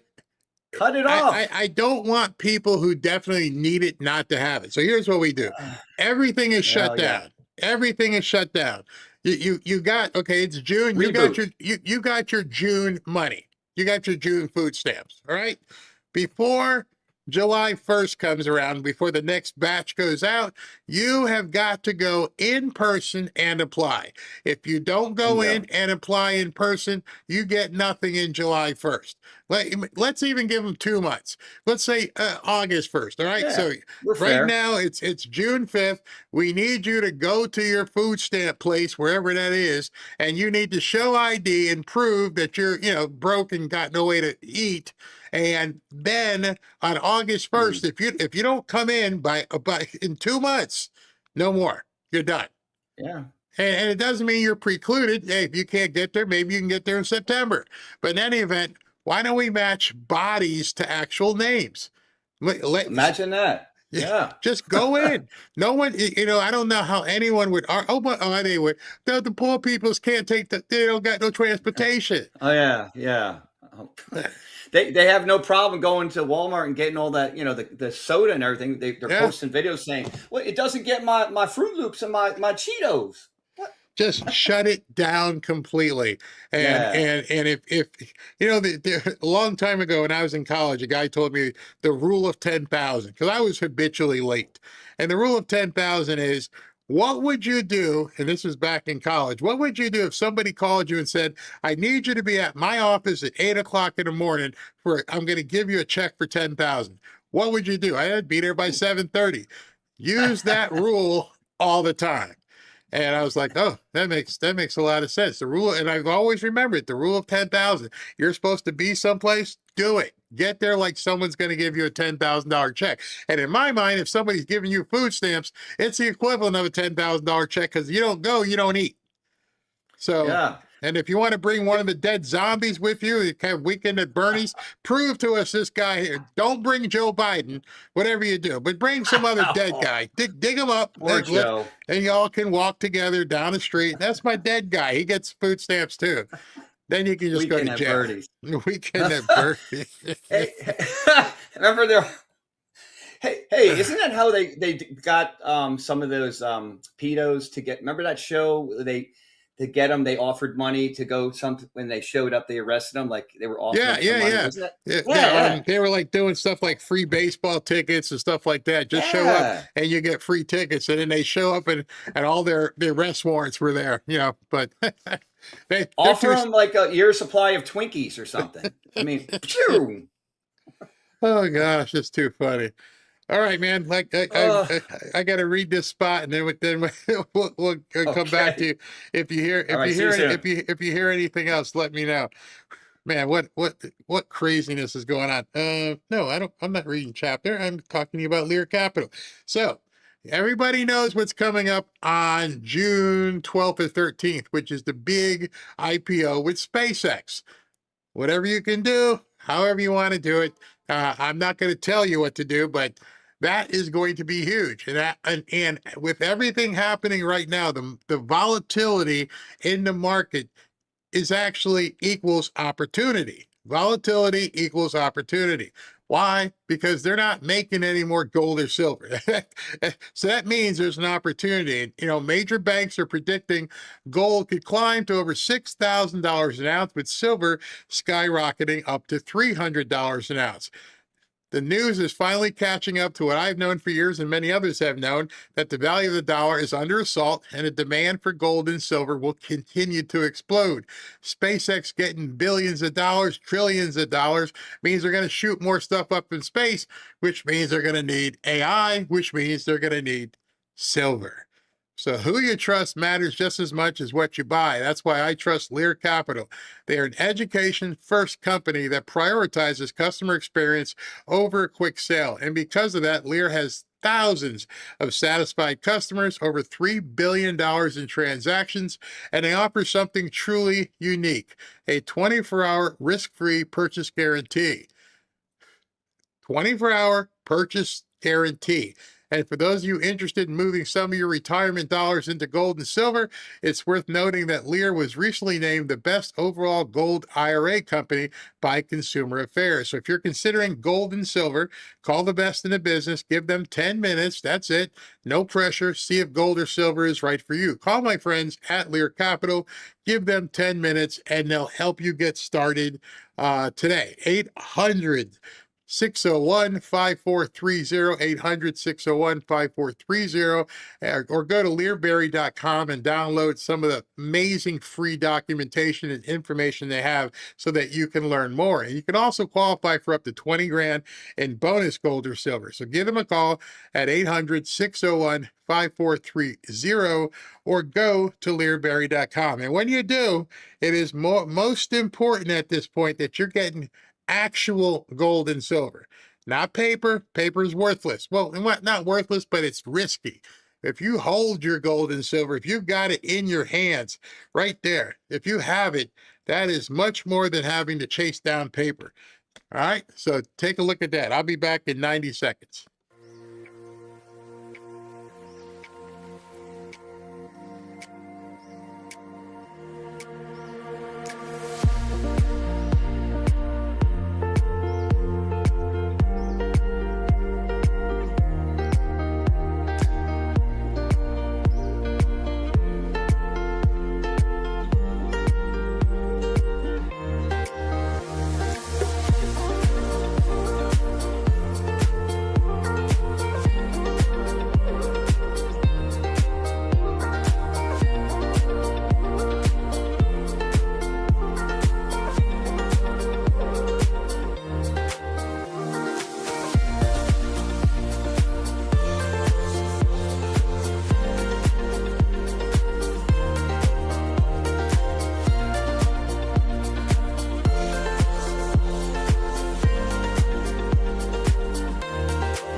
back to Fanfare with Barry Cunningham.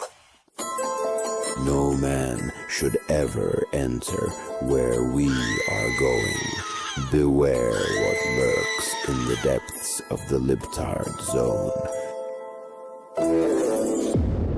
Number 10. So much negativity in the world going on right now when it comes to the acronym LGBTQIA, right? Children need to hear that encouragement. Children need to... Children need to hear that encouragement, because if they don't hear this encouragement from me, then they're not going to get it at home. They need to understand that me dressing up as a woman is pretty good. So you guys will make sure you tell your teach your children well, okay, or something. Hear that they matter. Children need to hear that everything in their life isn't negative. And it's just an opportunity to push them to be better adults and push them to be more inclusive of everything that goes on around them. No! How about now? I do not need to teach my kids how to be more inclusive by bringing over Fred in the gown here. No! I want to teach my kids baseball. I want to teach the girls how to swim, where Ashley's got them riding horseback. One of the things that's not on the list is, hey, let's take the kids over to see Fred's House of Drag. Never. Never. We're never playing that. These people are sick. Is the acceptable racism that we can say whatever, we can call cis people trans. Hey, man, I can't understand your language. What the hell is cis? I think one of the things we need to do as a society, we can start it with MAGA.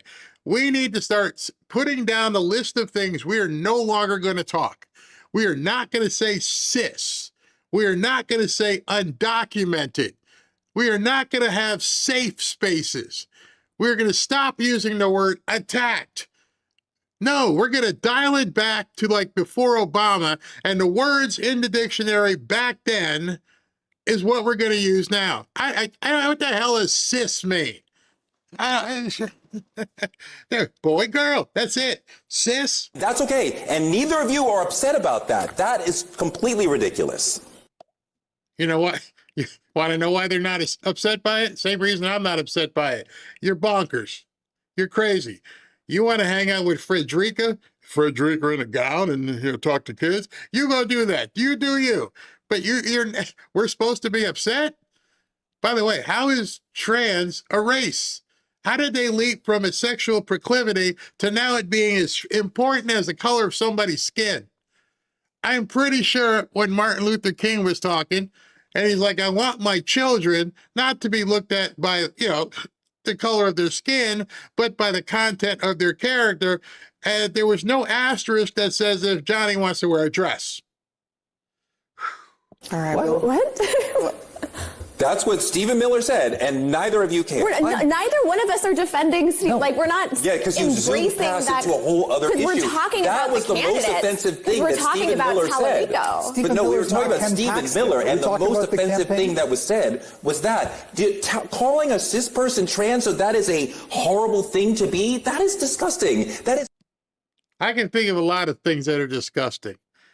Brussels sprouts, looking at Rosie O'Donnell and imagining her naked.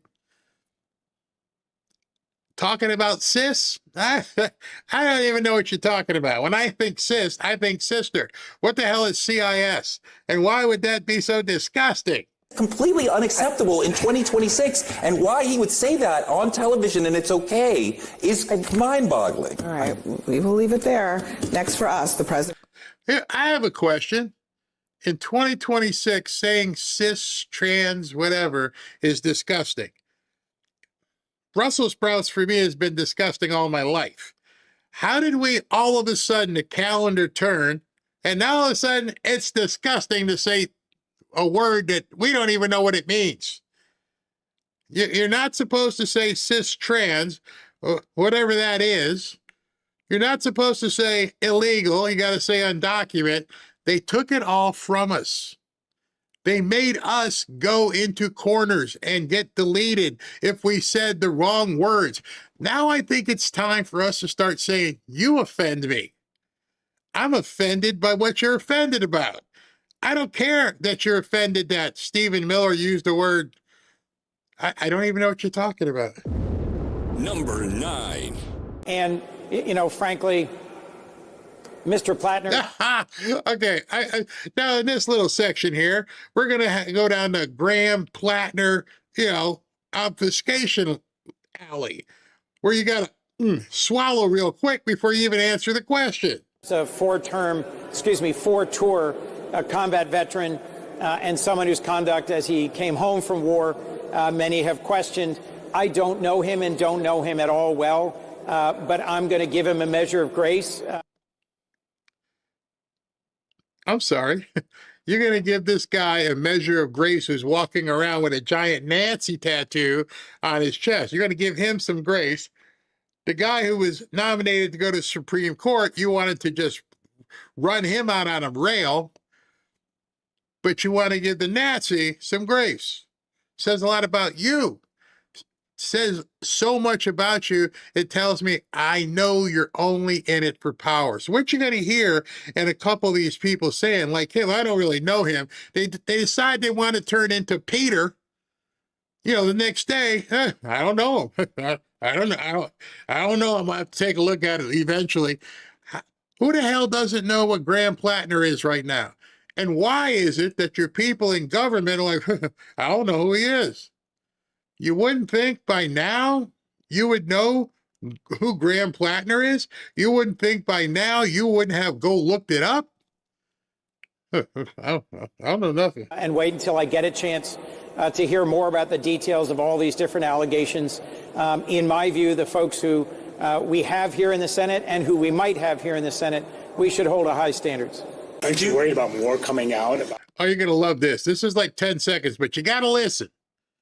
They're asking her. They're like, hey, man, there's all kinds of stuff coming out about Graham Plattner. See if she even, no, well, typical Elizabeth Warren. His past that could damage his chances. What I'm worried about is another day of war in Iran. Are these accusations disturbing to you? What is disturbing to me is what's happening in this economy and how right now the Republicans just sign off on it. You had two opportunities to answer a question about Graham Plattner, and somehow you just decided to turn it completely around. You want to just run from it. You want to run from a guy who's running for the Senate in Maine. You don't even want to say his name. You don't even want to talk about him. Oh, what I'm disturbed about. You're not disturbed by Nazis anymore. Oh. The Democrats abandoned Graham Plattner after these messages came out, these sexually explicit messages they sent to women. I haven't waded into that primary. What hasn't this woman waded into? She has waded into, W-A-D-E-D, she has waded into everything. But this, I got nothing to say about it. I don't even know him. I never heard of him. Don't know. I believe the primary has occurred yet. So I will kind of, again, I don't wade in on that. I haven't waded in that race. Before we go, Senator, I have to ask you about embattled Maine Senate candidate Graham Plattner. He met with Democrats in D.C. yesterday. Will you endorse his campaign? I know that he is out and he is campaigning on kitchen. I didn't realize it was a confusing question. He goes on for about 30 seconds here, but you have to remember the question. Senator Markley, whatever your name is, Ed, are you going to endorse the Nazi? Table issues. I know that he is opposed to this slush fund, which Donald Trump is putting together. He's putting affordability front and center for the voters of Maine to decide this race. And I think that he has the right issues to be focusing upon. Did you see the guy from CNN's face? Seriously, bro? Did you just go there? See, you guys may look away from Nazis, but everybody who knows what a Nazi is, who happens to be a different color, a different religion, they know what that means. And so when the guy from CNN, seriously, man, That's it? This year in Maine, as I am doing, and I think other people who are really concerned about the direction our country is going in right now. It sounds like he has your support, Senator.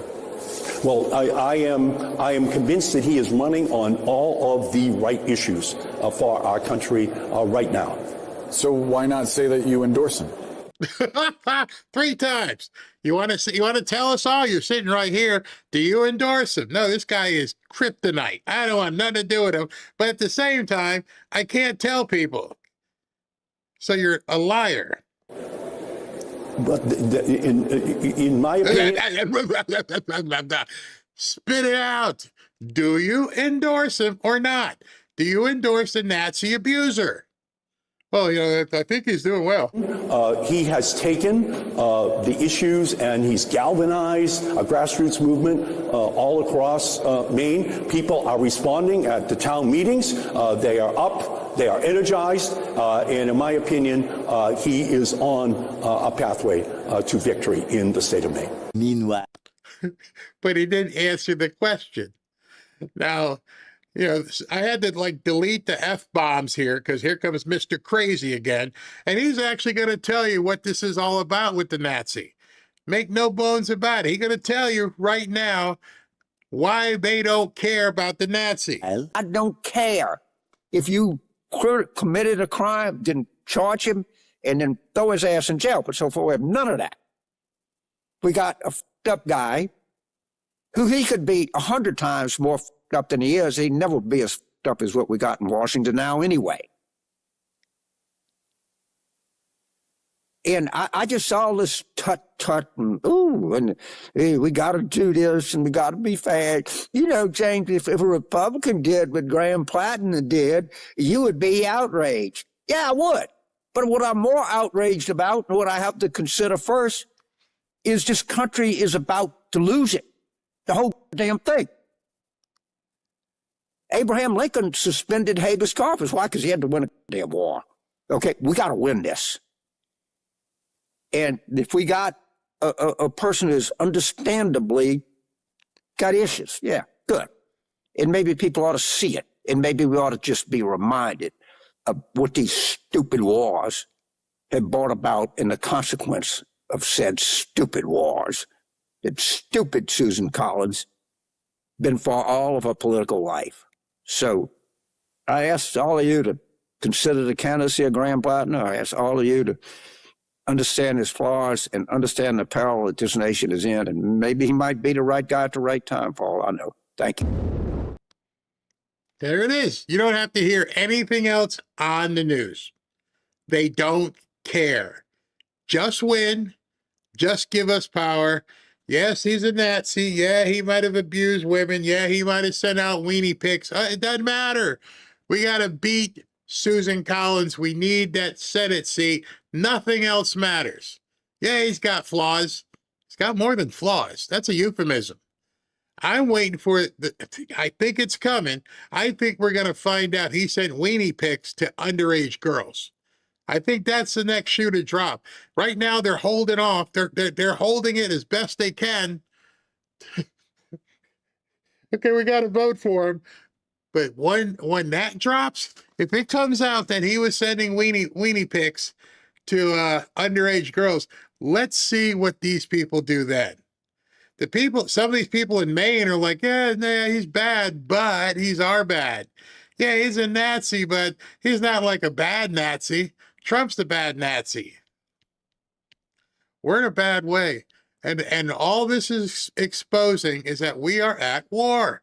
It is indeed maximum warfare everywhere all the time. They are treating it that way. They're willing to put in, yeah, let's vote for this guy. They don't care. At what point do Republicans stop caring and just go for the throat? At what point do we have to get people to understand this ain't your old days? This is a new thing altogether. We've got to fight. If we don't fight, and I mean truly fight, I mean not get chased around by teens that want to invade your party. That's not going to stop. They're going to keep kicking in doors and running through your picnic and everything. And only one way it's going to stop. only one way all of this is going to stop. No more churning of the cheek. Unless somebody punches you and your head flips, you're going to have to stand strong. It disgusts me what happened today at that picnic. It was a church picnic. And the knuckleheads came running through a church picnic. And I thought to myself, where were the men? Why were the men not throwing hands? Oh, it's a church thing. You know, we can't be like that. Bullshit. Don't wake up in November and go, I didn't know we had to fight. Number 8. So we really need to take this country back. It's not just abolishing ICE, it's reducing Customs and Border Patrol from the 100-mile jurisdiction to just 10. They are there for a specific purpose, not more. My first act in Congress will be to ensure that we have truth and reconciliation commissions. I want to unmask these ICE agents. I want them named, and I want victim compensation for what they have done for the survivors and those who did not survive, to honor their families and make sure that they have citizenship in our country. She wants to pay illegals for what ICE has done by deporting them. Take your money. They're worried about the 1.7 billion. You ain't seen nothing yet. You haven't seen anything compared to what they want to do. She just said it. Once I'm elected, we're going to go ahead and, basically pay people who aren't supposed to be here because of the trauma. And we're going to steal as many elections as possible. SV sent me something.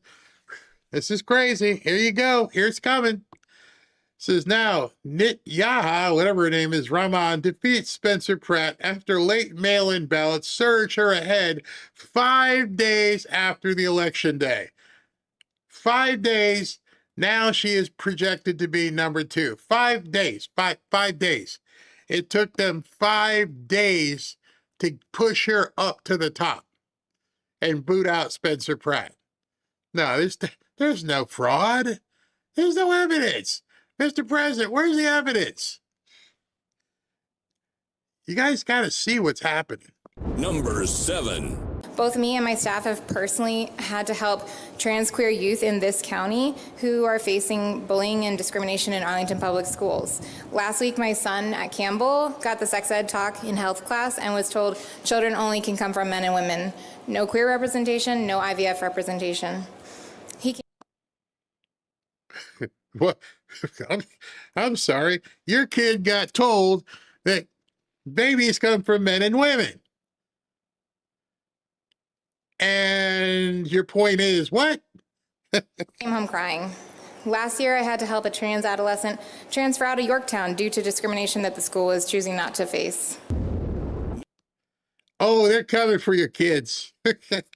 Oh, I'm so upset. What's wrong? What's wrong, little Johnny? Or Juanita, or whatever you're calling yourself today.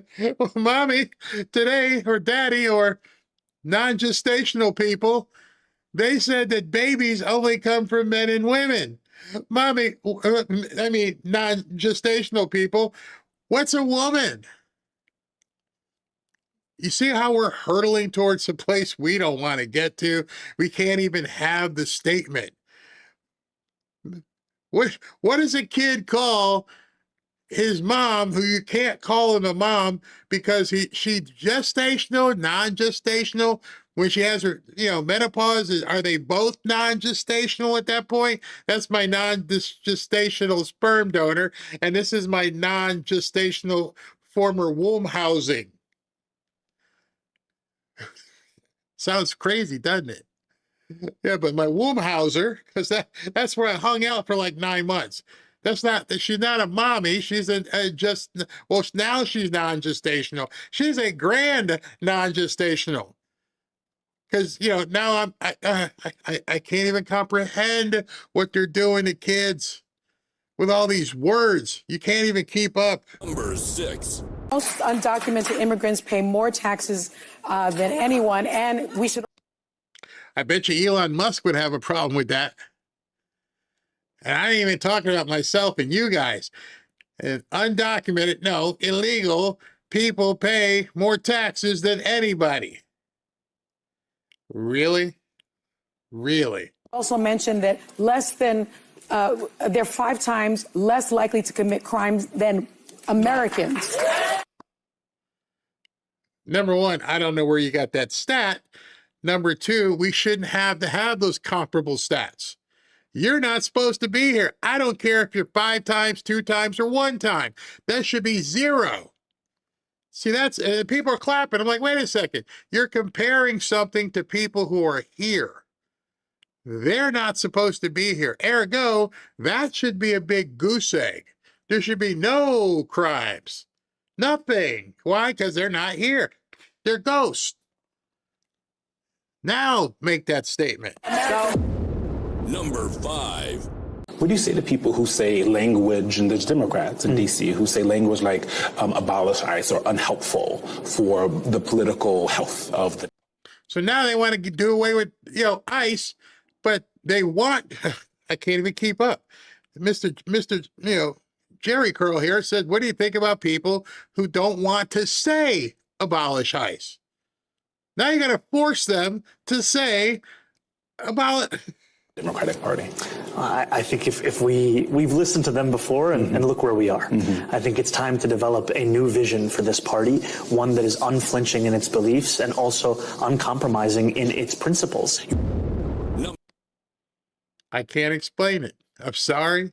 I can't explain what the hell he just said, other than to say they're still moving forward to destroy your way of life. Number 4. View, there's nothing credible at this point. My view is that even according to the New York Times piece, they said there was no harm, no injury, there was toxicity, and there was... This is a word salad. There was no harm, but it was toxicity. So he had some masculine, toxic masculinity. I don't know about you, but the definition of toxic, if I were to eat a toxic piece of food or drink something toxic, it definitely causes harm. So now you're saying toxic masculinity, that was before, not now. Verbal intimidation, which I condemn, but Graham has made it clear that there was no evidence of violence. That to me is a red line. No evidence. No evidence. What do you consider evidence? The woman came out and said, this is what he did to me. Many women came out and said, this is what he did to me. This is the same guy, and this is why this one's so important. This is the same guy who stood up there with Thomas Massey and said, we got to, basically protect all these Epstein victims. These Epstein victims who won't say anything, but something happened to them. You got to believe them, but not the Nazi abuse women. How interesting is that? The same exact guy has had many speeches with those so-called Epstein victims behind him saying, we got to listen to them, but now don't listen to the Graham Plattner women. Because why? Oh, yeah, because we need the votes. Number 3. They want to come to the cookout, but then they want to lock all the black and brown people up in a concentration camp at the cookout. They want to be cruel. They want to hurt people. They want to see people get hurt. They actually, like Trump, I think that's what they have in common with them. They enjoy the violence. Yeah, me personally, when I invite people to a picnic or something and come on over to the house, neighbors, friends, whatever, I'm actually looking for some version of the Hunger Games. I'm looking to see, how can I kill some of the black and brown people? Let's go ahead and strap, something to them so that the drone can follow them and zap them on their way home. Haven't you guys all played that? Or having you invited them over and say, hey, take out the garbage. Or even worse, wash the dishes. Go walk my dog. I gave you a hamburger. Now I need you to step and fetch it. They say this stuff to people because it works. In case you haven't been paying attention, propaganda absolutely works. So now she's saying, we all want to have black and brown people show up to the concert to perform for us like minstrels, but we want to actually hurt them. enjoy seeing people mass incarcerated. They enjoy seeing the arepa lady being thrown to the ground on the street. They want mass deportation, but they also want affection from us. They want our... I can tell you with no completely unequivocal that every person watching this show and every person who will watch it later on replay will not be looking for any affection from Joy Reid. Nope. Not gonna happen, honey. To love them and include them. They want all the stars to show up for America 250. They want all their favorite Black celebrities to sing and dance for them, but they hate Black people and they hate brown people. But please play baseball for us and entertain us. It's funny because you guys, I play my libtard zones and some people say, Perry, you're torturing me. The only reason I play this stuff, the only reason I want you to hear it is because this is what they're telling their audiences. They're saying that you want to hurt Black and brown people. They're saying that you want to take advantage of Black and brown people. The only reason to even listen to this charlatan say anything out of her pie hole is so that you know when you go to work or you're at the golf course or you're someplace, someone's listened to her. Someone has allowed that toxic language to go in, and they think that you and MAGA are nothing but maggots and want to hurt Black people. They believe it. They 100% believe it, and that's why she says it. If you don't realize the propaganda campaign being used against you, then you are defenseless to it. You may wonder why somebody beats up your kid or beats up your wife or whatever. And you're like, what happened? Well, the simple reason is they hate you because they think you hate them. It's that simple. A lot of the stuff that's happening with this Carmelo Anthony stuff, I posted a video on X. We're gonna take care of our own. Who's your own? Black people. No matter what. They're feeling at this point is it's an us against them mentality, which I guess is me. I'm with them, but I must be brainwashed because I got a white wife or something. I'm not. I need to go to the concentration camp. I got to be deprogrammed. I got to tell Robin she got to cut her hair and please never do that, honey. I don't even know. I don't even know what the hell that is. And she's like, please don't do that, honey. They want to go to the World Cup and see Black and brown athletes, kick the soccer ball down the field, but they hate Black and brown people. I don't understand the psychology of it at all. And they don't. Here's the psychology of it. You're a liar. There it is right there. Now, that's not to say that there are racists on both sides. Don't give me that crap. Black people can't be racist. Oh, hell yeah, you can. But you're never going to eradicate that. It's never going to go down to zero. There are people who just don't like you because of who you are. Period. That's not this big chart. That's not who we are. I hate racism on either side. I don't want to associate with racists. But see, they've taken that word and bent it and everything else to put it over everything. Just smear it on our face. You like Trump? You're a racist. That's it. Number 2. Hey, I'm Rachel. I did not pay my federal income tax last year, and I'm not planning on paying it this year. All right, so I posted this on X. I'm like, people aren't going to believe this. This is the degree of TDS. At this point, the American Medical Association needs to go ahead and classify a new disease. Trump derangement syndrome is most assuredly a disease, and it is infecting, for the most part, white liberal women, to the point where she would post something this stupid in public. Or while Trump is in office and while ICE is still disappearing people off the streets, especially because right now I'm an independent contractor. So I am literally cutting the government a check to disappear my neighbors and engage in illegal wars. So I thought to myself, am I going to cut that check? And I decided no. I also decided that I was going to talk about that decision online. And if you haven't seen me before, there's highlights or playlists depending on what form of social media you're on. So you can get more info, but I've promised that I will keep people updated, that I'll be documenting for my own posterity. And I haven't posted a lot of updates because I hadn't heard anything. But I just got my first notice, which is dated June 8th, though I did receive it on June 4th. And it just says, our records show you filed your 2025 Form 1040 with an amount owed. And then it tells me what I continue to owe. I decided to file because number one, I wanted to pay my state taxes. And number two, the penalties accrue way slower if you file and don't pay than if you fail to file. There's information about pay over time. There's information about where I need to go and pay. It also came with this little Your Rights as a Taxpayer document. When I filed, I owed $8,830. Right now I owe $9,283. The document that shows calculation doesn't have any of my personal information on it. And I was definitely curious about what this would look like. So here you go. Basically, I have a penalty for failure to pay, which maxes out at 25% of the tax shown on the return.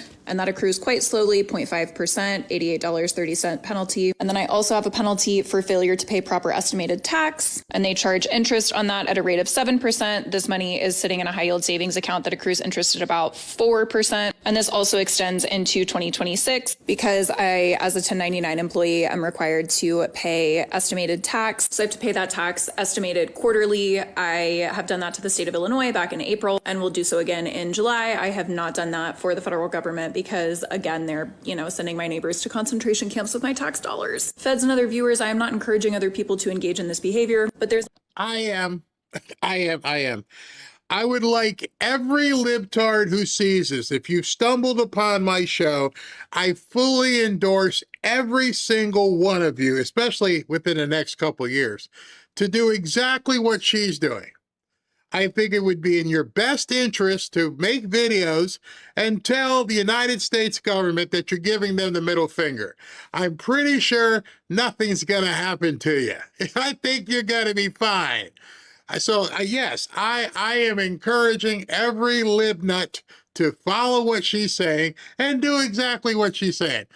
Please. And by the way, if there are some people from, ain't supposed to be here, I encourage you to do the same thing. Love to see what happens. You know what? Maybe this is how the revolution for no income tax begins.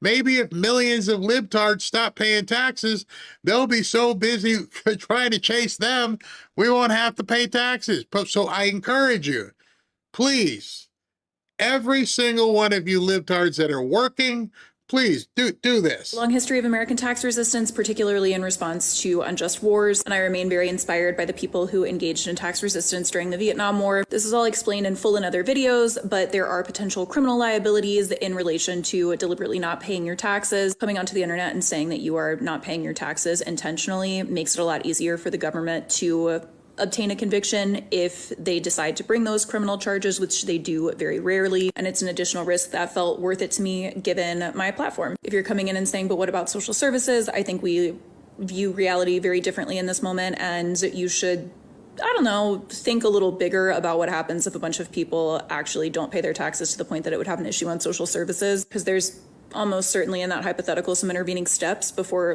Social Security goes away. And that's your update. I will continue to keep y'all appraised of what I hear, and fuck Donald Trump. Yeah.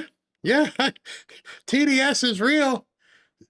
I'm not going to pay my taxes, and then I'm going to make a video, tell everybody I'm not going to pay my taxes, and I'm going to say F Trump at the same time.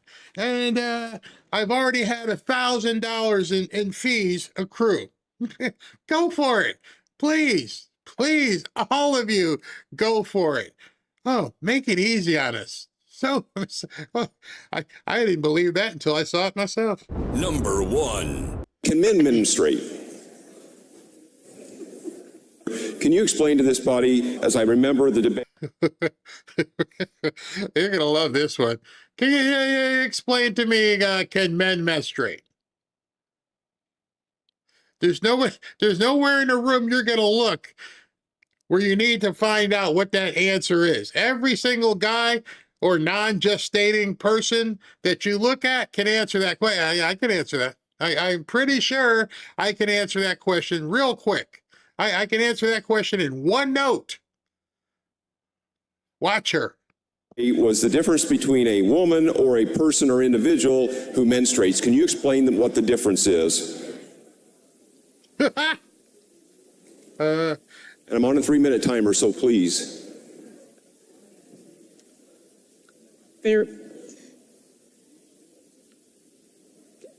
are individuals who may not identify as women who may menstruate. So it's just simply an individual that doesn't identify can do this. Can men menstruate? I didn't get the question. Yeah. Oh, honey, I'm pretty sure when you were 12 or 13, something happened with you that didn't happen with your brother or some of the other guys in the school. And you were like, what's different about me? I don't know what's going on down there. And the guys were like, oh, what's going on? I don't know. Does this happen to you? No, doesn't happen to me. Never? Nope, never. Dad? Non-gestating parent? Nope. No. Only us. Yes, only you. That's how God made you. It's not a difficult question. Every 13-year-old girl can answer this question. And here you are in Congress or some department of government, and you're stumped.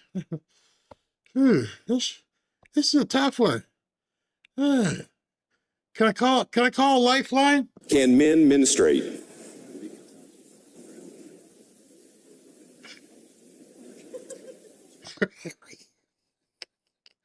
No editing. This was straight. She's dumbfounded. She's dumbfounded because she knows their entire worldview is falling apart right in front of her eyes because she's stuck. And the whole movement is stuck. It only can exist by making you believe stuff that's not true. That's the only way. And then punishing you if you say, no, men can't menstruate. Oh, you said something about cis non-gestating something. That's the only way any of this crap exists. They're forcing you. They're forcing you to not use certain words. New York just passed a law. You cannot use mommy and daddy. Can't use mother and father. Well, what the hell are they? Non-gestating parent and gestating parent. No, that's a mom. That's a dad. That's a grandma. That's a granddad. That's an aunt. That's an uncle. How do I know the difference? Because it's pretty much simple. I'm not stupid. It's a yes or no question, please. Time is running out. Can we stick to the relevance of the bill? It is relevant to the bill because your language here is about women or individuals who menstruate, and so I'm trying to understand who individuals are in this situation. This is an added expense to employers, and it's important, so we need to understand who or who will not have to be provided for in this. So the question is quite simple. Can men menstruate? An individual with a uterus can menstruate. So who are people who have uteruses? Do men have uteruses? Let's just stick. That's why the aliens haven't attacked yet. I'm convinced we have not had, an alien invasion because they've been monitoring us for a couple years now. They're probably all set. They're probably ready to go in 2007. And somebody goes, hold up. What's wrong? They just elected this dude named Obama, and his name ain't Obama. Okay, let's see what he does. And now they sit back and probably pop beers and eat some sort of alien popcorn going, it's on. What time's the show? Show starts at about 8 o'clock. We're going to have these people who can't even, maybe this is supposed to be this way. Maybe it's supposed to screw up the aliens. So the aliens are like, wait a minute, which one? Are we doing butt probes anymore? Which ones do we? Oh, they like the butt probes now. Oh, damn, what do we do? They're going to be bending over and being happy that they get the butt probes. Who gets the butt probes? The non-gestating one. No, the gestating one. The relevance of the bill. So if there is a construction site with 10 or more workers and one woman, a restroom that is sanitary and appropriate and includes supplies that can be used by that individual, is required to be on the construction site.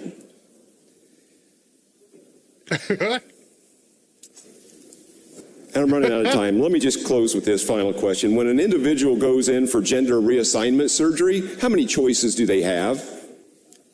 I don't see how that's relevant to this bill. Thank you, Mr. Speaker. It's evident that there is no clear answers. This is an added expense. This will drive employers out of the state. I urge everyone in this chamber to vote no. Thank you. Everybody should vote no. Just vote no in life. No, we're not playing this crazy cosplay game, this Halloween insanity that goes on 24/7, 365 days a year. No, the one who menstruates is the woman. That's it. That's end of story. Let's not play their games anymore. That's the only way we solve this stuff, is let them act confused. What do I say here? Because here's what they're going for. They're going for a time in the future where that would be an easy answer. The one with the uterus. What do you call the one with the uterus? It's going to be fluid. We will all be programmed that you can, hopefully I won't be here then, but we'll be all programmed that you cannot call that person a woman. It is the uterus holder. And the poor people like us who have regular relations are like, what do you mean? That's a woman. Oh, you said woman. Oh my gosh. It's insane. And I have a bonus one for you. I was done, but I do have a bonus clip for you, because this bonus clip just shows you how freaking insane, and I'm sorry, some of you ladies, but this woman is complete. She's so crazy, she's trying to make you feel crazy for not understanding what she says, which is part of their whole spin. You're the crazy one. You don't know who has a uterus, and you don't know what makes for cheaper housing. The idea of blaming our housing crisis on immigration is absolutely wild to me, actually. Well, that says more about you, because we've got an extra 10, 20 million people come in the country. Do you think that if an extra 10 million people is going to have an effect on housing? Do you think that if we lock down our borders, we're going to solve the housing crisis? Well, yes, it's simple math, but she looks at you like you're the crazy one, because that's where they're taking you. What do you mean? What do y'all mean? She's in London or England someplace, and they're like, if we stop bringing these people in, we're going to solve the housing crisis. How do you do that? Well, if you got 10 million people who no longer need housing, then guess what? There'd be a lot of empty houses. Are you trying to tell me that if we stopped immigration, that we would get more housing? Yeah, honey, that's exactly what I'm telling you. The thing is, the more people you have in a country, the more houses you're going to need. I know it might sound... He's really good at explaining things like this,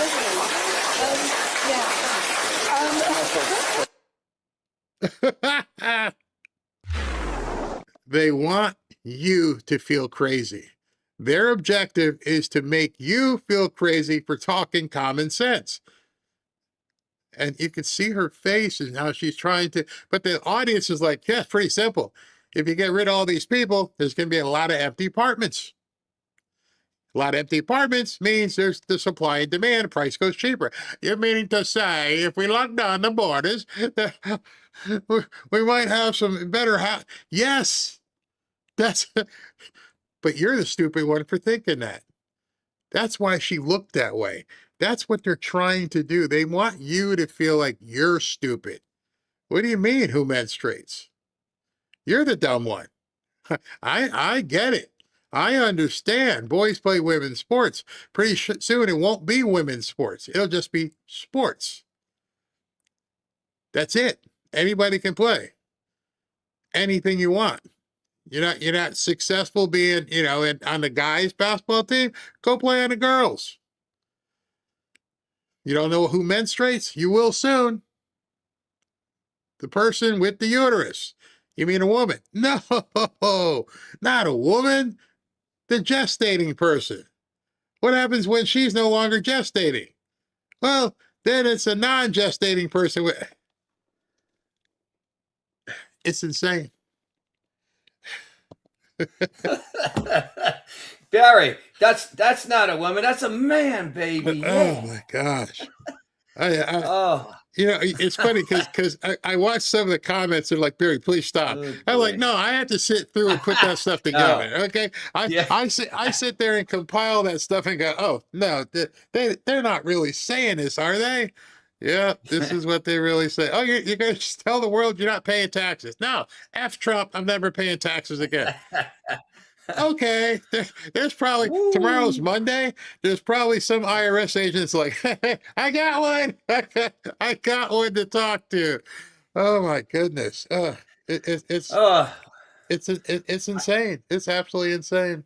I have some insane. I have an insane factoid. I'm not going to display it. I'm going to talk about it. I'll be careful how I say it. It's from N Wokeness. So today in New York City, there was I got to use my words correctly, victims of Transformer genocide march. They had a march. Wait.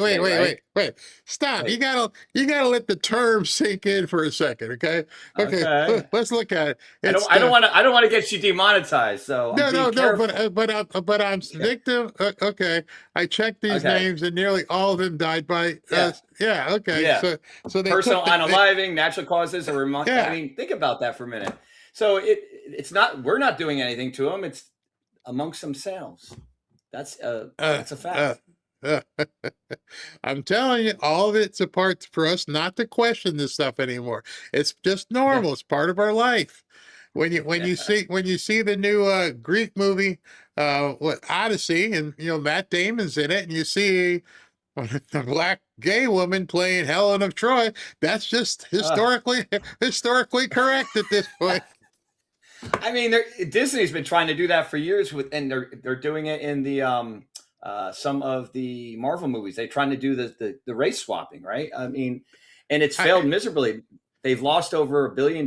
So, do you ever like the Punisher movies with what's that guy's name? He was the Punisher. What's the actor's name? Somebody Mark Ruffalo? Is it Mark Ruffalo? No. That was the Hulk. But they actually came back with a 1 hour episode of the Punisher with the original actor, and there was no fanfare, but they brought it back because they said people want toxic masculinity. They want men that are going to be taking out the bad guys and stuff. So I'm looking for it here. But anyway, you mean like when we grew up? Yeah. Oh my God. I mean, so in Marvel, they tried to make the woman boss. You remember the female Marvel? That movie it tanked. It was horrible. And then, they tried to do some others, and look at the Star Trek. That Star Trek, they tried to redo it. It had all the it had just a lot of weird stuff in there. Here's something I'm waiting to get exposed. With all this fraud, nobody's looked at Hollywood yet. Because there are a lot of smart people in Hollywood, a lot of successful people in Hollywood, and I got to believe somebody was brought a script, and they're like, so you want me to make the Helen of Troy to be a black lesbian? Yes. You want me to put $200 million of my money in it? Yeah. And then they said, we'll get some from the government.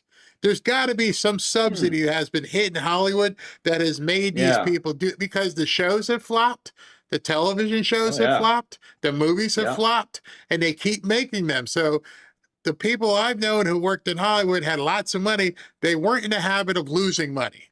So there's got to be something that was given as an incentive. Push this DEI crazy crap and just keep doing it, because like almost every commercial for a long time was like, okay, here comes the gay guys. I mean, it didn't fit. Like, why did you introduce that into the story? Somebody had to pay them. I know in California they had some law that said 20% of your spoken words have to be by. They just forced it in there. I remember that. Yeah. I saw that. Well, it is changing somewhat. I mean, it's probably not going to happen overnight. Somebody answered. It was John Berthal. I don't know him. Huh. Yeah, he did the original Punisher when they had the other shows on that series as well. But I watched it, Barry. I mean, if you like that kind of stuff, he took out the criminals in New York City, like, and it was very, very violent. I mean, it was like, yeah, back to that again, man. You know, I don't even know who the actor's name. I can't even remember that. Really? Yeah. I can't. He was in The Walking Dead. He was in like one of the original episodes. Oh, the guy who carried the bat, Lucille? No. Oh, okay. No. He was a friend of the original guy, but it takes away back. But he's really a buff guy, and he was cast perfectly in this role where the story is that a crime syndicate took out his family, and he's out to get revenge, and he had several seasons of it. But his show was taken off because of all the DEI stuff. But this 1 hour episode came back, and I watched it. I was like, oh man, it was so nice. You know, I'm not into like bad, you know, the violence just for the hell of it, but it was obviously it's a movie, you know, a show, but it was good. It was like John Wick. Okay, now I'll have to look it up now and watch it. Yeah, it's on Disney Plus. So if you can have that, if you don't have it, but yes, I have grandkids, and so unfortunately, yes, we have Disney Plus. Well, check it out. You have to let me know just what you think of it because there was no fanfare. It was quietly brought back because I think Disney was trying, because they've lost over $1 billion with all the bad Marvel movies and stuff. I mean, it's probably more than that. Wow. So they're realizing like, oh, no, we got to go back to some of this. That's where we were making our cash. Yeah, right? Yeah, exactly. So, I mean, it's funny. The grandkids are coming into town next week, and Toy Story 5 is coming out when they get here. And so they all want to go to see Toy Story 5. And I like the Toy Stories, even though Tom Hanks is a weirdo. You know, I can go to some of these things and disconnect who they are, especially with the cartoon characters. And I hope but this one, I understand they're trying to bring in a Black Woody. And I was like, how far are they? No way. Are you kidding me? What? They're bringing in a Black Woody, yeah. And so Tom Hanks and the Black. I watched the trailer. I was like, oh no. I had a joke to say, but I'm probably going to offend half the audience. Yeah. Don't go there. All right. No, we're good. Just to let you guys know, I checked President Trump's schedule. As of right now, there is nothing. Huh? There's nothing. No, I commented in the chat.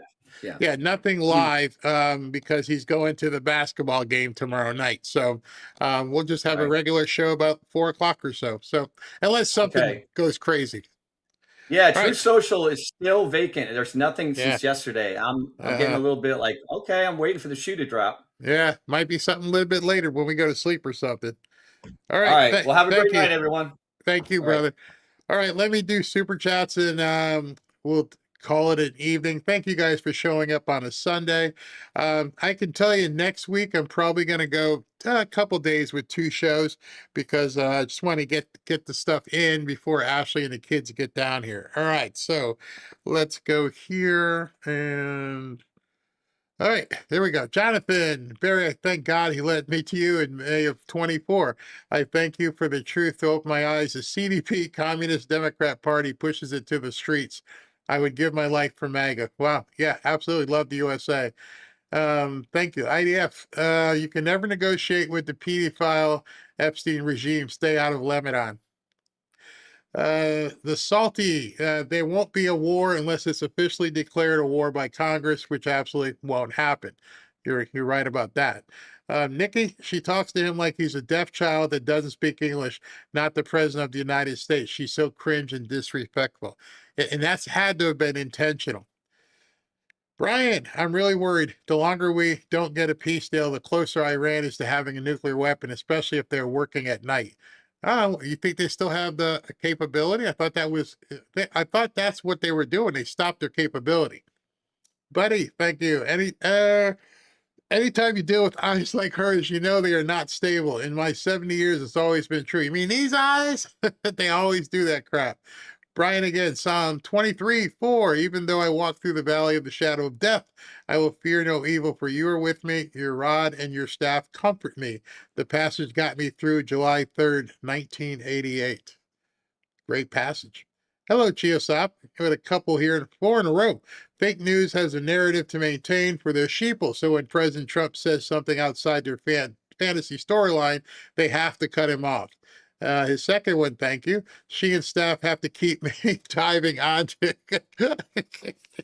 that staff have to keep me diving onto the grenade. After we win the midterms, he will do the compensation. Yeah, exactly. Those last 2 years are going to be crazy. Chiosop again, he should ask the guy who's in your ear. Possum Gill, the scanner bar for Patriot Attic has been hijacked by CB Tactical Promotions. It happened before. That's the parent company. Ashley is reaching out to them. Hold on to the QR code or the link, and we'll see if they get it fixed in the morning. But that is the parent company. Barry, that gal powdered her nose before the interview, Eric Clapton style, or JJ Cale, if you want to go that way.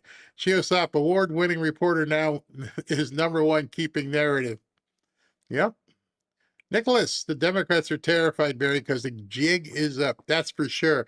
I believe it's coming. I really do. I haven't given that up at all. Frank, Trump's mic drop, then stomping on it with his shoe as the mother of all mic drop. I couldn't believe he stepped on it, just crushed it. Ah, man, that was great. G. Fisher, if they have to show up and prove themselves, most would be basically surrendering for prison. Neo, oh my God, that interview. Trump is done with the baiting. No second interview. Trump was nice, but no more. God bless Trump and MAGA. Much prayer needed. Indeed. On a Sunday. Hello, Chiosop again. Can't wait till it comes out. Plattner said something bad about the Transformers and the drag queens, so Dems twist themselves to excuse him. It's coming. Something big is coming. I think it's kids.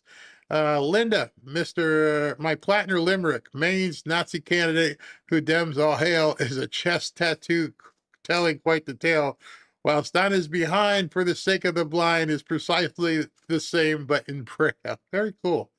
Moshi, the libnuts are crazy, I tell you. Absolutely. Chiosop again, those gestating parent efforts are I didn't make that up. They're really doing that. Where did I go here? Ashley, excellent show as usual, Barry. We all need to continue to pray for President Trump in our country, as TDS and fake news don't seem to be going away. Nope, they won't. Chiosop, lots of vacant homes in our hoods as they're leaving it. The ones who aren't supposed to be here have got to get out. Ginger, God bless you, brother. Thank you. Christina, how are you doing? I don't want to say anything yet because I don't want to jinx it, but if all goes as planned, something big is about to happen in Christland, and your info is directly responsible. Christyland. Wow. I can't wait to hear the details on that. And Fisher, I'm unfortunately waiting for the mass graves to be uncovered from Biden's 4-year human smuggling operation. Ooh, that could be very, very scary. I can't even imagine if that's where we are with things. If they're going to find out that there were some mass graves, man, that's crazy. Hope I got everybody. I was looking in here. I thought there was one I missed. Let me just make sure I didn't miss anything. All right, everybody. I shall. Oh, wait a minute. There is somebody I missed. I don't know how I missed it. That was a. Let me put this back over here, because I missed this one. Somehow it didn't show up. But Gwendolyn, thank you for your great updates and news. Thank you. Love Trump. Thank you very much. I almost missed that. That would have been horrible. Sorry for almost missing that. Sorry for almost missing that fantastic super chat. Thank you very much. All right, I'll see you guys tomorrow, more than likely around 4 p.m. unless something happens. Talk to you tomorrow.